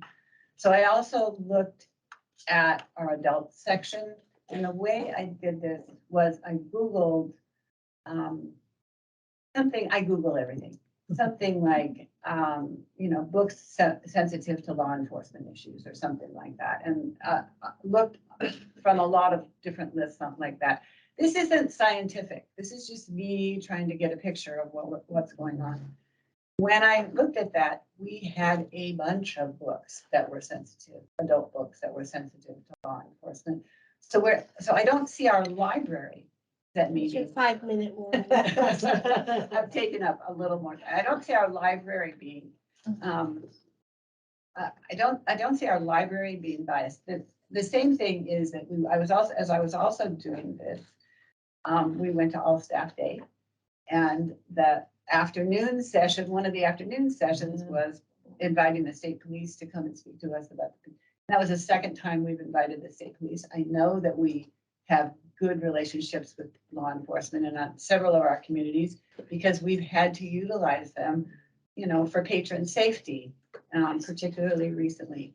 So I don't feel that our library is showing a bias, but this is a very topical book, and it allows people to have an opportunity to talk with their children. We don't have a huge number of books like this. We have this book. So based upon looking at all that, and it wasn't my favorite, but based on that, I just wanted to say all of that. I feel that it would be an injustice for our library not to have something on this issue, which is a very big issue for people. I was also very pleased that we weren't an anti-law enforcement. I have. Oh, I don't think I've responded to your motion, Rochelle. So, you use the term critical race theory, and to the extent that that can be understood, and I'm not saying that I understand it whatsoever, I don't understand its application to this book, because the book is dealing with prejudice. So, I mean, maybe you can explain to me how prejudice, I don't get the reference. That's all I'm saying. White cops are bad and Black people are victims. But also, so I'm not suggesting that the book be removed from the library because it might be a good conversation starter for some families. And if a parent wants to find that book and discuss it with their child, that might be helpful. But a small child stumbling across a book like that, a child can be traumatized by a single book. And that I don't want our libraries to be thought of as places that traumatize children. It would be bad for a child to stumble across this book without any other reference or anyway. So my motion was to remove it from the children's section. So to the extent that whites are good, blacks are bad, is that what you said? White cops are bad and Black people are victims. That's a bad place for both sets of people to be viewed. Well, I might need to read the book again, but I nowhere recall the ethnicity of the police officer ever being identified. Just a couple of things I wanted to say, if this motion was to go forward, we don't really have a precedent for putting kids' book necessarily in the adult section. I know that's certainly been a topic of discussion, but so then that would be then a discussion we would need to have. What does that look like? Is this the one and only, children's book that we have deemed that goes into the adult section? The other thing I would say, and this kind of speaks a little bit to Idaho legislature and talking about critical race theory in schools, is that public libraries, again, do play a different role in terms of education than schools. So we are there to provide lifelong learning and education, but we don't have curriculum. So people can come in and have choice. And so again, this is choice. So families have choices, parents have choices, adults have choices. People can come in and choose what it is that they would like to read. And so if we're removing something or moving something based on that, then I think we're starting to make choices for people. And I think library staff provide a range of choices. This is getting into where we're limiting. And I think it would be hard to misconstrue it as based on viewpoint. So I think we're wading into dangerous territory there. Judy? Thanks for all the thinking and caring that goes on. Certainly none of us on the Rathdrum board or the staff want to have anything that would cause trauma for kids. On the other hand, if you watch the news, this is such a timely topic. How people treat people, no matter what their skin color is. Wait, I'm not done yet. I know. That's all right. So I think the timeliness of the topic and material is important. It should be made available. The importance of parents in that role and having the actual material in the back of the book for ways to discuss it with all ages, as I'm sure it would lead to some interesting family discussions if families will take the time to discuss it. That's not for us to figure out, but we've made the materials available. So I would expect to vote against that motion. Let's see, Michelle, do you have anything else you'd like to say?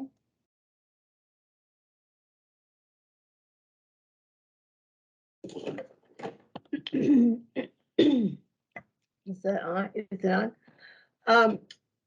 This has gotten down to areas that I didn't think we necessarily were going to go. It feels very much to me as though the opinions that are against this book are based on viewpoint. And the idea that a child finding this book on a library shelf as traumatizing, I don't buy it. And as far as I come from a large multiracial family, these, I can tell you because I've been involved, are conversations that families are having.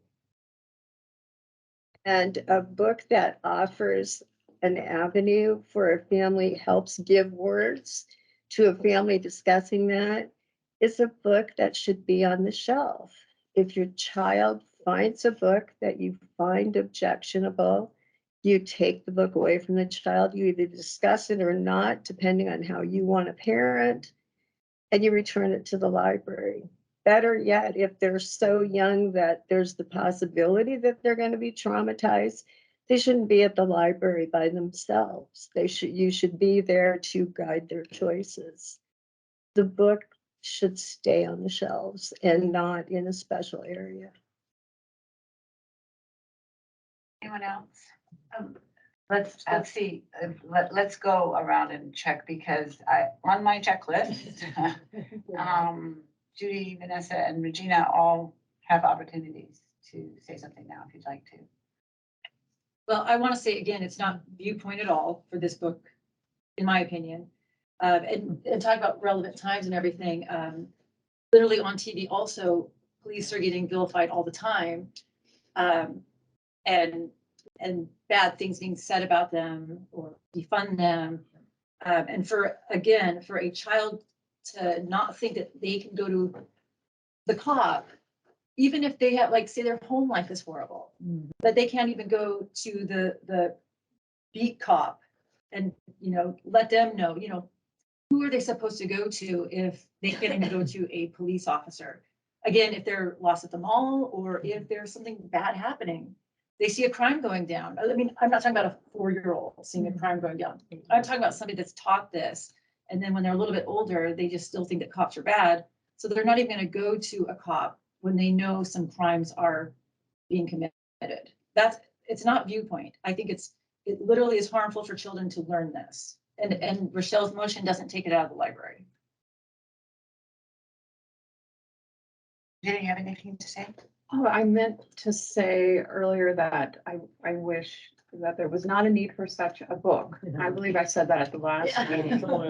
And there's also, I believe, an audience member trying to let us know that this is not housed in the children's area or the Between area where books on puberty are. Amy's already let us know that. oh, sorry. Judy, you have anything else you want to say? No. Okay. Did you want to say something, Rochelle? Yeah, so if it's not in the section for 4-year-olds, then librarians have already exercised discrimination by moving it to a higher section or higher age section. And some parents have more than one child and can't be there every time, like if they had come to the library with 5 kids, how are they going to be there in between the time that the child pulls a book off the shelf and to read the entire book before their child opens it when they've got 4 other kids that they're looking at? I think, you know, our last strategic planning document says, I can't remember the exact wording, something about maintaining the trust of the public. And if parents can't trust that the library is a safe place for their children, then that is not maintaining the trust. One of the things that's been overlooked a little bit in the book is the ending, where the kids take what went on in their families and included a kid that came in that spoke differently, that looked differently. And that was pretty thorough. So it wasn't, it was, we need to, you know, they talked about the thing that happened, but they also came to a different conclusion than what may be looked at right now. And then that's what I took away from the book. A lot was, you know, that that isn't what was being taught. What's being taught is that we need to listen to one another. From my point of view. All right. Anybody else? Wait a second, because I got a lot of checks besides you, Rochelle. Anybody else want to say, or do they want to? Okay. Yeah, I like the ending where they included the other child who might not otherwise have been included, but there are other books that can accomplish that same end without traumatizing children and prejudicing them against law enforcement officers and making Black children feel like they're going to be victims for the rest of their lives. Okay, Amy? Just one thing I want to say, kind of reiterate again, that the library has materials to represent, you know, a wide range of viewpoints. And again, it's not, we can't be, as a public library, kind of majority rule. And what I mean by that is, even if we have a small section of our population that are people of color, that these are dilemmas and issues that face them heavily. And whether we agree with them with that, not whether we experience that or not, the library is here to represent everyone, and not to endorse by any means, but to have those conversations, to have something that might apply to families that don't necessarily see themselves widely in the library. But we have a few things that either might help them have some hard conversations or not. And so again, the library, it's a tough balance, and we don't always get it right. That's why we always are open to purchase suggestions and things of that nature. But we are here to represent everyone. Okay. Does anybody else have anything else they'd like to say? I have one more thing to say. Oh, Judy, did you have something? I have one more thing that I would like to say concerning the motion, which is to remove it from the children's section. That means placing it where it's obviously doesn't belong, which it's not an adult book. And the only reason we're placing it there is it starts a trend that concerns me a lot, to place it elsewhere. Do we have any idea how often this book is checked out right now lately? Do our statistics show how often? One of the things that we neglect to understand is that we've got a book and that it's checked out a lot at first and then not. Right, so it was checked out widely in 2020 and 2021 in the first half. It did slow down a little bit. Lately, it's been checked out by board members to be reviewing it, so I wouldn't count those statistics in that. But we certainly, for 2 copies, had well over 20 checkouts, and our 20, I don't know why we didn't have it. It was like 20. 8, I think is what we were up to when we wrote this at the beginning of February or something Okay. of that nature. And So Been on the shelf since. we bought the first copy in 2018 and then a second copy was bought in 2020 because there had been a few holds on the book. And so when we have a threshold and when a book has a certain number of holds, then we purchase an additional copy. Have we had any other people who haven't filled out a form have objections to this book? In particular, I mean, this is the formal, and then I would say, we've certainly heard comment the last few months from people on both sides, somewhat referencing. But I meant before that. No, I mean, prior to the reconsideration, it had not been presented. So it's been on the shelf for a couple of years and people were 3 checking years. it out, but we weren't hearing. Just to your point, Katie, that you believe it starts a dangerous precedent, you're right. Court cases have touched upon that, arguments where saying that First Amendment rights are not implicated because you don't actually physically remove a book from a building. However, the burdens imposed are nonetheless constitutionally objectionable. Even where you do not silence speech altogether, you are taking a step that suppresses, disadvantages, or imposes a differential burden upon the speech because of its content.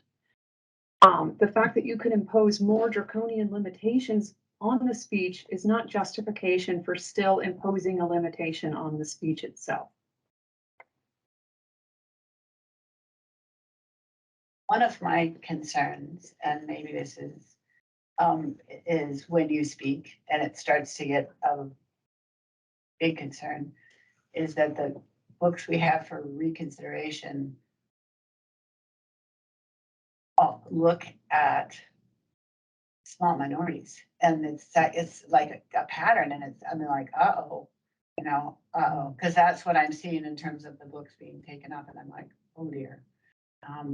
And that concerns me. Especially it concerns me when you talk about things like that. Anyway, I probably took too many checks too. So if there's no other, okay. So the limitation we'd like to impose is because of the age group of the target audience, not viewpoint discrimination. And so according to that, then it would be wrong to remove a book ever from a library, no matter how atrocious and harmful it might be. No, Rochelle, if you do look at First Amendment cases and First Amendment involving libraries, it is only material that is deemed harmful and meets the stringent test for obscenity that can be removed. Those are the only permissible regulations to restrict materials to minors. They cannot be obscene. And we are certainly not talking about a book that has obscenity in it. So they can write books and bring books into Okay, the Michelle, library. this is what happens when we don't go around enough, is that back and forth starts up and then it ends up between just a couple of people. Is there any other discussion? All right, then the motion on the floor is, the motion is that the board remove the book from the children's section. All those in favor? Aye. Those opposed? Nay. And I'm gonna have to break this and I'm going to vote nay.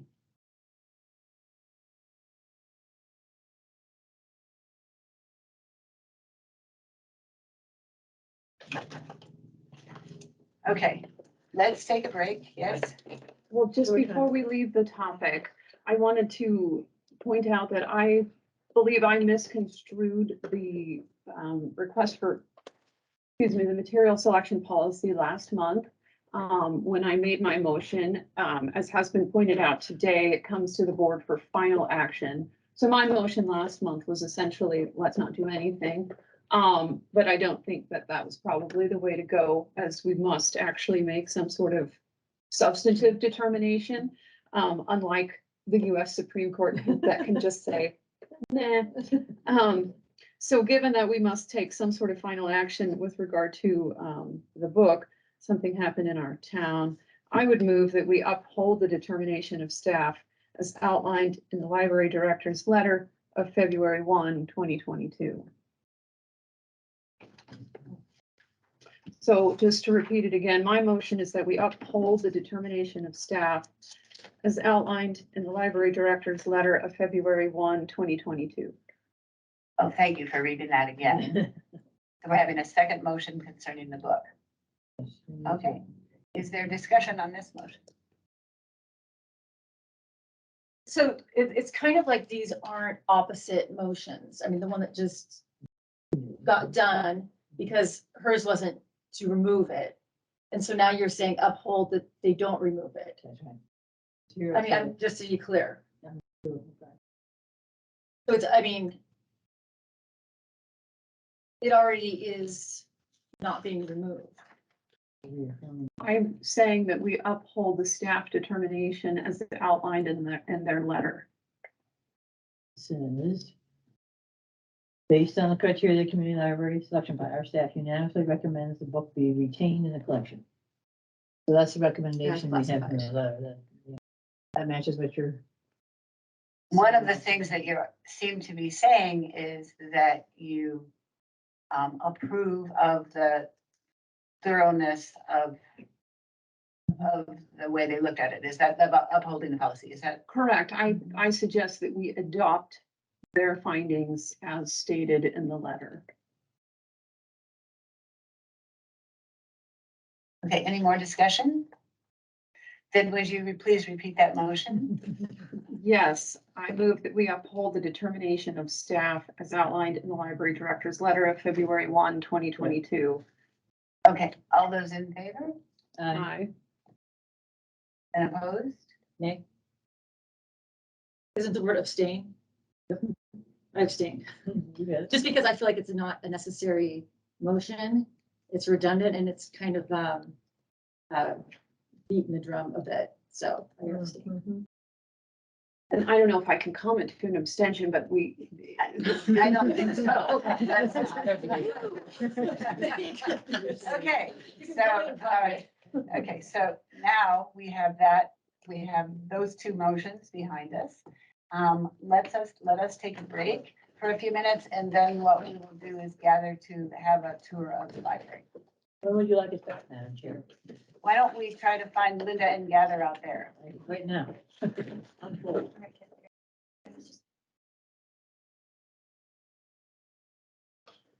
Okay, the next item on our agenda is the director's evaluation. And I would like to start with that. In the letter, Amy said we crafted it. We didn't craft it. Sounds like we spent this really long time, concocting this thing. We didn't. I would like to tell you what happened and why you have this in front of you. And it is just the beginning of the, and that is, we have been through a ton of director evaluations, none of which has been particularly head and shoulders above another, okay? And some of them don't, at any rate. So I said to Amy, what would be useful to you to hear from the board? And she's the one who keeps bugging me about the fact that we're supposed to be doing this too. So no, she's not. She's annoying when you're right. Totally throwing her under the bus. Anyway, so I asked her to. She sent me two forms, and I really liked this one. It is incomplete as you have it, and she's gonna email us another one. I really like this, and I will tell you why I like it.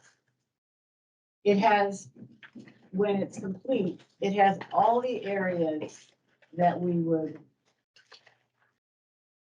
it has the areas that bring up discussion, where we would, it gives you an opportunity to rate, but most importantly, what it does is it gives us some direction for discussion.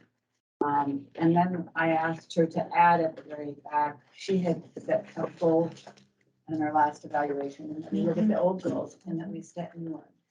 And I think there was something else you added, is that correct? Anyway, that's how that happened, and this is. Okay, review past goals, set 3 to 4 goals, and has the director's performance been at the level that merits consideration and additional compensation? And that was what Judy was just asking too. This comes at the time when we're looking at our staff salaries for the budget. And that's what, that's one of the reasons we do the evaluation. Now, it will take a special session. I just threw this out. I kind of don't like, the description really goes under the title of organizational leadership, but it gives a description of what you're talking about. So this was my idea of trying to streamline this process. If somebody thinks they have something better, by all means,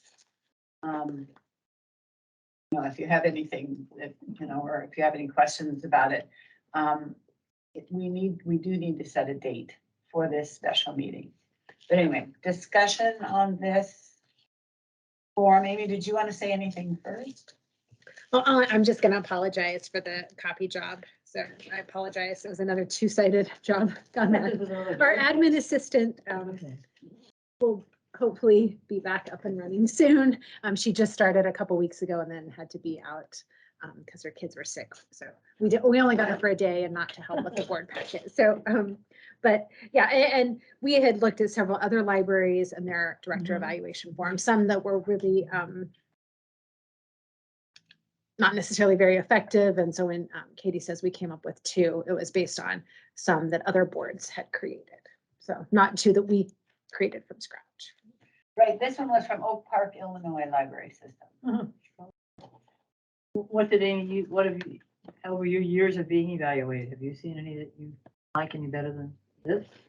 I mean, what I told Katie was, I think the goal part is really important because then it makes sure that the board and the director are on the same page with what should the director's priorities and focus be. But then I think it's also helpful to kind of go through what are the areas and expectations of essentially the director's job description, and then kind of how are things going, or are there areas for improvement? And so this was nice that it broke it down to pretty logical aspects of the job description. The only other thing I then had on my notes was, obviously we're missing pieces of it. And I feel better that it wasn't just me. Thank you. It would help me to have the previous goals. I think you mentioned those, Katie, as part of our packet to read, to get ready and to think through. Because I think we established some goals after 90 days or so, didn't we have a couple of versions? Gives me a baseline of things that we thought we wanted you to do and you thought you wanted to do with how do we do? What do we change? Because to me, I think this and the budget are our biggest board jobs. They're the hardest to do. We always kind of wrinkle up our noses, but it's our greatest responsibility. It's to set you up for success. And how do we do that except to see where you've been, hear from you, feedback to you some things we're concerned about, and check in again later on. It doesn't always have to be every year, but at least every year. Some projects we may want to discuss partway through and say, well, how's it going? And would you learn that, we need to change direction?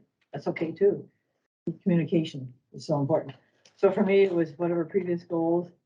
And I think that was a 90-day review that we had from there. Maybe More like 6 months. Yeah. We said 90 And it was still called that. sliding time, yeah, okay. Whatever they were, that would be helpful for me. And then currently your salary and benefits. And then as we go along, we know we'll be looking at what's being done with your study. How are we competing? The local libraries nearby, statewide. I think that'll come as we learn to get the study, right?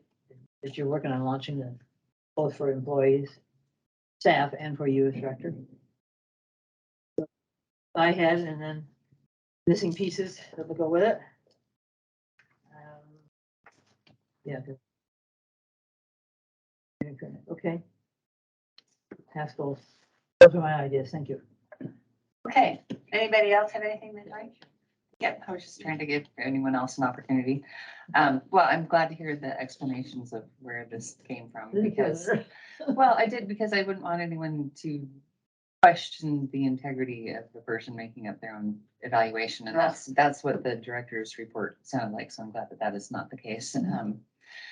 And I would like to compare the new copy with a copy of the form that was used for the previous director. So if I can just get that I sometime don't before our know. meeting. I don't know, do we have that? I found Yeah. very little of any forms used for there was reference to, it just said that when it went into executive session, the only thing I found were goals, but I can dig a little deeper, but I went back the last 3 to 5 years and I didn't find a form. I mean, I could probably save you some digging because I kept John's evals because we had to keep evaluating him. And so I couldn't evaluate him without looking at how we evaluated him before. So, I mean, I'd be happy to send you the last one we used for John. And I think the only thing I found was, and maybe this is how the board did it, was just a self-evaluation. I never Yes, found that was what, all, that was what he did. was Okay. self-evaluation. and so I didn't find anything where the board themselves were making any comments or remarks. Okay. I'm sorry, he evaluated himself? Is that what you mean? I mean, filled out the form himself, and then probably there was a conversation with the Okay. board Right, it about was, that. it was the same thing, it was he filled out the form and there was a conversation. Okay. But I did turn in, because remember where we were having the and somehow I got made in charge of that. And so we'd talk about it and I took notes. Right. I know that I turned notes over. I'll dig deeper. And maybe if you Regina should has be. some, yeah. But we're looking for the form because any But it of would have the, been with the form when I turned it Probably over, I be would have done. thought. I don't know. all right. Actually, sorry, I wasn't done. So it came from Oak Park Library, what state? Illinois, No, Outside Chicago. right, it was just online, is that right? They just, you just research online.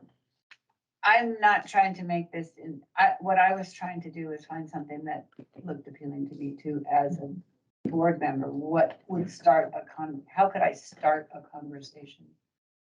And Katie, I would think then and I was thinking I'll look too for college president evaluations. I had a couple things set aside. I think it's reasonable for all our board members, if you find other ideas that would work or blended or modified, let's put them in the pot and develop one that fits for what our board looking for. We have to do it soon, so Get started, that's right. we have to get this, so we have to set a date. So that would be the next thing that we do. This will be an executive session. Yes. And I would say 2 hours. Yes.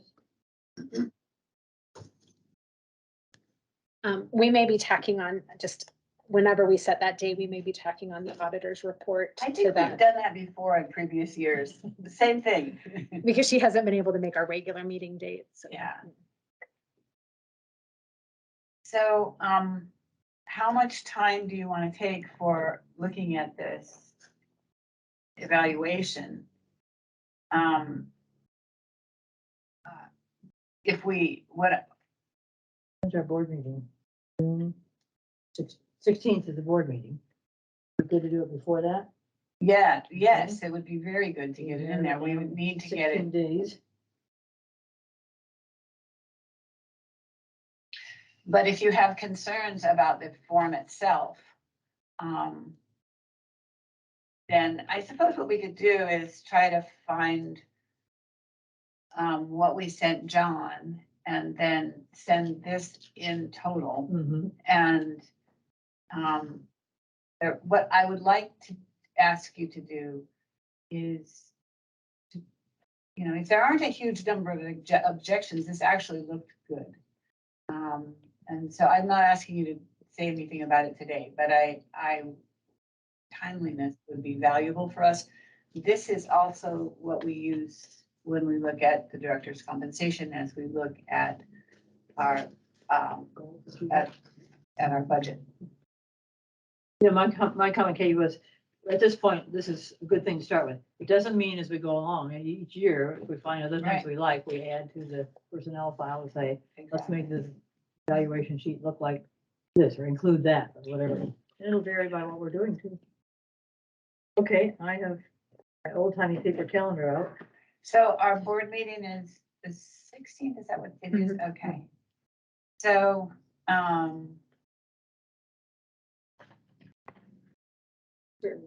Is the afternoon time fit for everybody anyway? the 9th, That's a Thursday night. I'm just throwing it out Yeah, because we gotta get started. June 9th? Sorry. okay. Not She's not available. Not available, okay. So then, within that week, do we do it or you wanna go ahead? Yes, thank you. Right. Yeah, You wanna- actually, that entire week is bad. Which one? 2 hours, Yes. the 10th. Whatever. Well, okay, so I could maybe squeeze everything into the middle of the week, either Monday or Friday, Of the week of June. Okay, 6th Sorry. or the 10th, 6th or 10th. I'm just looking at, Sorry. no, I was like, oh my gosh, the week before is Memorial Day. That's really, I mean, it's like, oh my gosh, we are All of a sudden kind we're of, there. you probably took too many checks. It never remains static. Have to. And so, And prejudice towards Of the featured books had the So I went ahead and showed how many in a traveling situation. There, we've also received quite a bit more than, may not speak directly to the police shooting they are to use in terms of education than schools. 6th to the 10th. I'm appalled at what is happening in our library. I think I would prefer to Friday. Drew it because, So if we're removing something, The 10th, yeah, okay. Good for you? Yeah. That works for me. What time though? 2 to 4. Oh, just throwing something out. Michelle, That would work for me.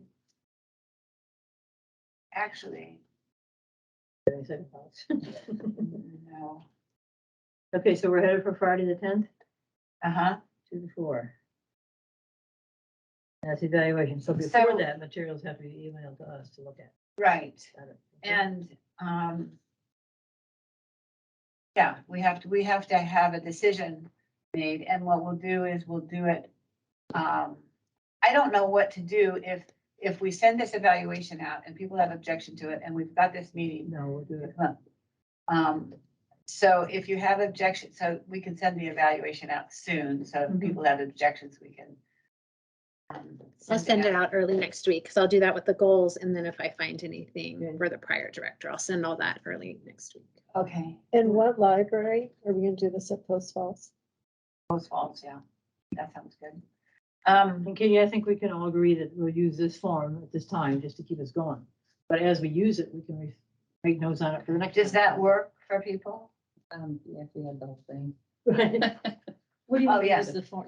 There's missing sections. we're missing pages. Right. What Judy is saying is we will just go ahead and use this as our evaluation form. Like But till we the get full the one. actual one.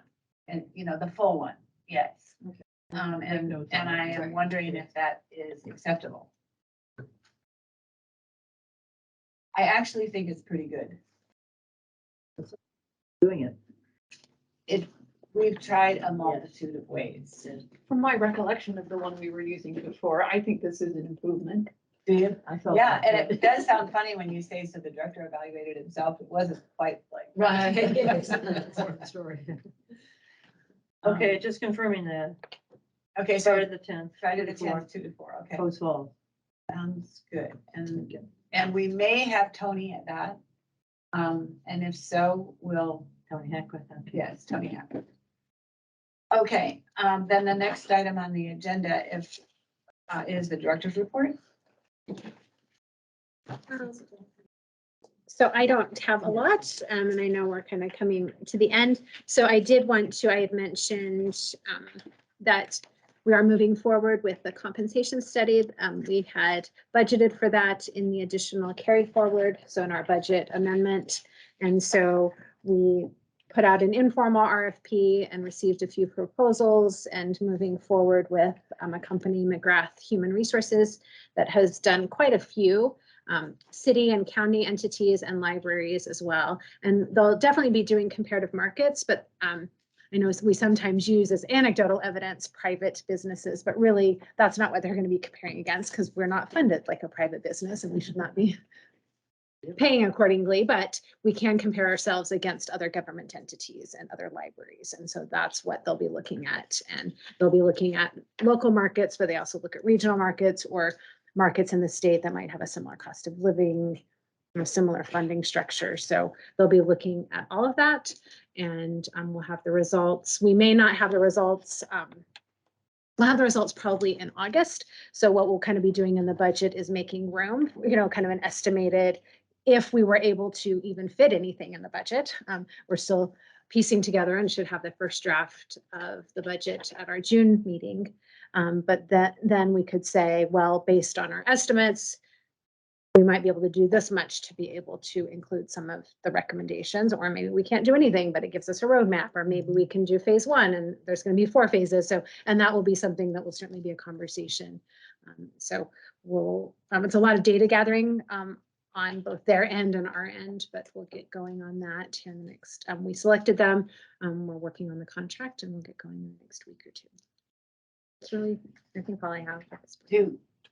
And I'm assuming the board doesn't have much in this because the information that they would need would be from what the staff would handle. We don't have it. Well, right. I mean, all of the data gathering would be from our job descriptions, our salary table, so it would be everything that administration has. But then certainly we will be, and depending on availability, I mean, certainly all of the data and the final report will be coming to the board. And then really you can take that report and then we can do with it as we will. It really is just going to be a guide, but it will help us know. One thing we were looking at, certainly as I've been looking at and doing a little bit of my own market research in our salary table, is there was a lot of piecemeal. They would sometimes fix one grade and not fix, others. And then sometimes they were correcting things like not hiring every job at the minimum. Some jobs they would hire at the middle, but then there wasn't rhyme or reason. So there had already been market correction. And we need to be, one thing I'm really trying hard with our salaries is being much more transparent and equitable, because that wasn't necessarily the case in the past. So we're so in terms of even, we post now our beginning wages when we post our job descriptions. And if somebody's promoted from within, we're using more standard formulas versus admin just kind of pulling a number out because, so we're trying to work on that. So. I'm very happy to hear about this. This has been an area that I think has provided some frustration for some board members. So this is long due, much needed. And I think that we have heard again and again from staff of the need for not so much part-time, that we actually make this a real job for people, and a real career place, and I think that that's valuable. Okay, that sounds good. Anything else that you'd like to say for the director's report? Could you clarify the time on a May 21st focus group meeting? Oh, let's wait a sec. Oh, okay. You're gonna pick it up later? It's next one. It's right after this, strategic planning update. That'll do it. Thank you. I do have a question. The Tony Hackwood. So is that who you're talking about that might be at our executive? She's our auditor, yeah. She's our. So she won't be attending the director's evaluation portion, but we might have 2 agenda items. One would be an executive session, and then the other one would be her So you getting just a have to see if report. she's available that day. Right. Didn't we do this? She did did she do a virtual thing last year? Yes. But it was before the new board These members guys and did. myself Oh, were okay. on board. All right, she comes every year, right, she always talks about, and you got your thing, which is possibly the most boring thing on the planet to read if you'd like. Oh, that's what that book is. Yes. Yeah. Get right on. Get all your questions. Right. It's really hard. We make Janelle read it. Anyway, I would like to say something about All Staff Day. I would like to thank you all. It was awesome. It was really fun and it was interesting and I thought I thought the speaker in the morning was really spot on and especially I keep relating to what my daughter who works at the Fort Vancouver Regional Library, in the Fort Vancouver Regional Library System, and she works in Vancouver. And she's very frustrated with the administration because of the kinds of things they present in those things where it's not a lot of understanding of what happens at the front line. And it seemed like that she was addressing, Karen was addressing the frontline people. You know, it just felt like it was really good. And Abby had some scathing things to say about her what was she was being asked to attend. And I was happy to say that I don't think ours was like that. So good job. And I liked the breakout session, the Idaho State Police, I think Vanessa was there too. That was so great. It's amazing. Yeah, it was so great. I don't know how the others were. Anyway. Good. So And Lindsay did an exceptional job. She put together a team, but this is who What, you really know what? spearheaded it. okay, but did you guys see the cleanup crew afterwards? Oh my gosh, they were like unbelievable. They were so coordinated. We are lucky to have Lindsay. I think you did it. That was your job. Right? Yes. I know I'm giving all the credit to her. I'm so sorry. It's all right. You did a great job. Thank you. Okay. Anything else anybody would like to say? You know, about the, and you know, Lindsay, I sent out an email, you know, saying how wonderful it was. And I I did didn't put, forward okay, it good. too. I'm like, I didn't put your, your email there. Amazing job. I wanted to talk about that. I don't know her name. She was a lady that stood up. I don't even know what library she was from. And it was so sad because she was the lady that puts books away. Oh, And what she said, I mean, it was a happy thing because overall she was, you know, saying, wow, this is great. And I see that I am part of the machine. But it was sad to think that she felt that way before, that she just, you know, wasn't as important as the magical people up front. And, you know, she's thinking they're doing all this great stuff and she's doing just as much. And I just wanted to bring her up because that was special to hear that. Okay, anything else? All righty, then the strategic planning update. Amy, would you like to? Yes, so we've had the community survey out for about 3.5 weeks. And the consultants right now are kind of compiling all of the data from the community survey, and then that will certainly be part of what they use as they compile the strategic plan. But we'll be getting executive summary, and then we also have an executive summary from the staff survey, and I'll be emailing that out as well. I meant to have copies here today, but anyway, life happened and we had other things going on, but I'll be emailing that. So we have the executive summary from the staff survey and they're working on the summary, but we're up to about 500 respondents. And I think our goal is like 420. They look at households and they want to kind of get at least 1% of households. And so we were, you know, I mean, ideally we could have gotten 2%, but I think we were somewhere between 1 to 2. So. Is it closed? Is it done? I think it's still out there, though I need to double check whether it's still actively on our website. But if you go to the survey link that was sent out through social media, you can still get to it. And then the strategic planning retreat will be on Saturday from 10 to 4. And then that's where we've invited a variety of different community members to get together, and they'll be delving into a variety of themes that came out of the community survey, as well as there's some kind of big picture questions that the consultants will kind of guide the group through. And so Where is it? that is at Dalton Gardens Church of Christ. They were kind enough to let us use their auditorium so that was big enough to hold So our group. I received an invitation email today. Yes. Let's see. Well, I think everyone should have received one a couple of weeks ago, and then let me know. And then if you did let me know, you were attending for most of the day and would be there for lunch, I think I sent a follow-up saying, okay. something about, But can- lunch, but you can drop in. I mean, we want the community members there for as much as the day as possible because they're a key part of the conversation, but board can come for the full day or not, but it would be nice to know who's coming. So.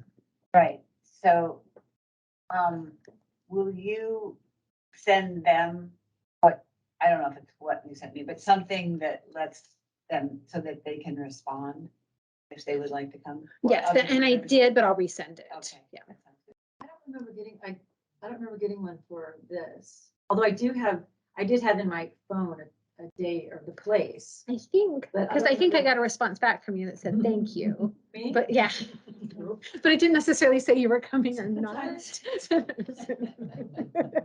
So, okay, but I will resend it out. So Okay. so No, it sounds like, I still have it if I respond. yes, but I will happily resend it out. So I would encourage all of you, whoever can come for as much time that you can come. We will be there to listen because we want it, what we're wanting is the community to respond so that we can get some input from them. So I would encourage you to do that. So we'll be listening, but it would be neat to be seeing what was going on. How many of the consultants are going to be there? Is it just one or two? Two. Oh, okay. Who else is coming? Who's coming? Nick Damasis and Jennifer Patterson, so they've been the main consultants on it. Elaine is with Library Strategies themselves, and does all the kind of the behind the scenes work Coordinating. and the data We've compilation. met Nick before, and so have someone we know back. So, okay, that sounds good.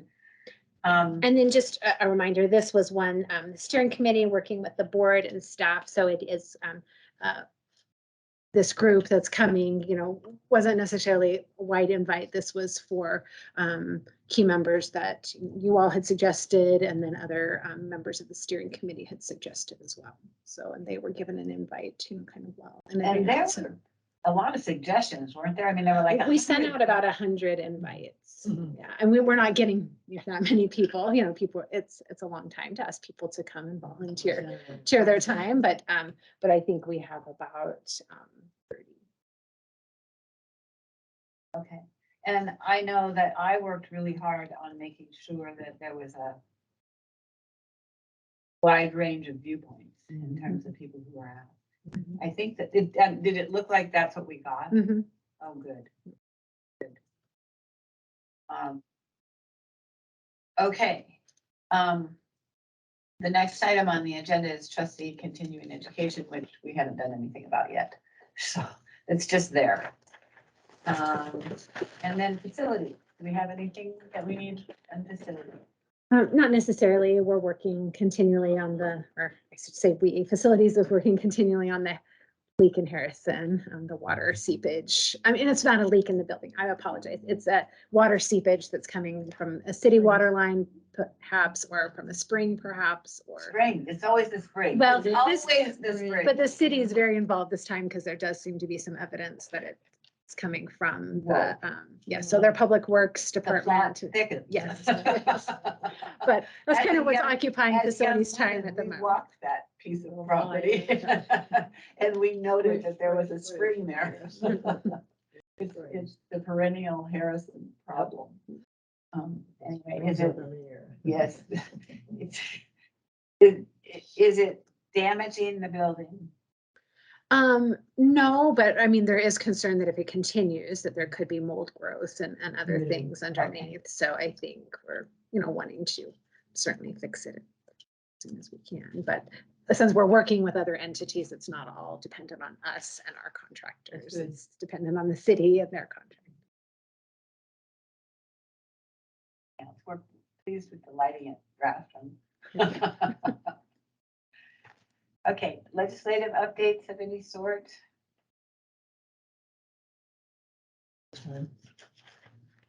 Okay. And this one is for you, Judy, community announcements, you have 2.5. I don't have any at this moment. But we can't delay. Okay. Yep. Discussion of future agenda requests. the first one, there's two actually, because one of them didn't make it. Judy made it for me, made it the request, and it didn't make it onto the agenda. But the first one was from Vanessa regarding a review of the material selection policy, which was also reiterated by Judy. And I chatted with Vanessa just a minute afterwards. In looking forward to our next 3 months, they are packed. We have our strategic planning to done, our budget, and what we'd like to do is really look careful. I'm hoping that we can get that salary study looked at carefully. And right, and so the compensation package has been, so in order to really be thoughtful about our material selection policy, my suggestion is we start it in September.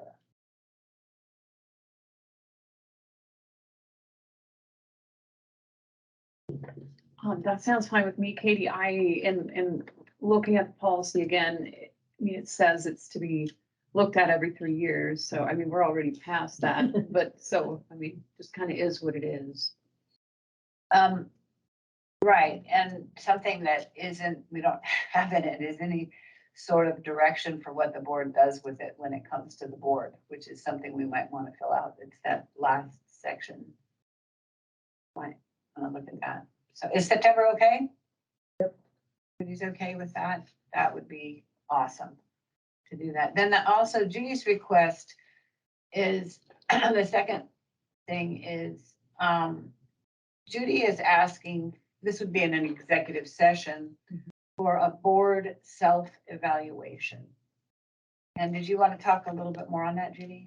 Well, just a little bit. Here we are evaluating the director. And that's part of our job. The other part, I think, is that we as a board, how are we doing? What do we need to be doing differently or better? Now that we've had new board members for a year, it's probably a good time to look at what we're doing and give our director some feedback, both that she has for us. What do we need to do better to help her? And what do we just need to do as a board? And that may need a facilitator. I don't know. I've done it with other boards, that kind of self-evaluation, and I find it helpful. It's thoughtful about what we're doing and how we're doing it. So I guess I'd like to be on the agenda. I don't know quite when we fit it in, but if you'll keep it on the discussion request, agenda requests. Well, I was wondering if you wanted, how the board, the agenda request is, That's right. should we put it, Worthwhile. should we put it, is it worthwhile to put up on a future, up on the agenda? We don't have to That's a good deal with point. it right off the bat. Okay. So, Yeah, if I'm the only one that thinks it's needed, it's not fair to take the board's time to do it. But if you don't think it's needed, I need to talk to you.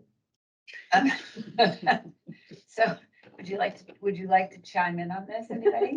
I second it. To She's moving saying it yes to to the me. agenda? Yeah. Okay. Can I hear from others? Yeah, Vanessa and I just had a good time somewhere. No, I support the idea. Okay. Michelle? I do too, but when you talk about a facilitator, who are you talking about? Some outside individual coming in to Sometimes that helps the board To get it. it's more neutral in the comments. And the facilitator can also identify, I've seen it done this way other places, sort of thing. Okay. It's always a struggle, and the one I've done the most probably is with college and the effort of understanding the difference between setting policy and administration and operations. But Blue Cross did it, hospice did it, Historical Society did it, all those boards at some time or another. Need to figure out are we missing something? Right. Could we do it better? It can be agenda things, it can be topics, how we handle them, sequence. So, and I don't have a facilitator in mind at this point. Yeah. I've heard others, and I remember saying it's probably more neutral. There's a facilitator than if we all just kumbaya together.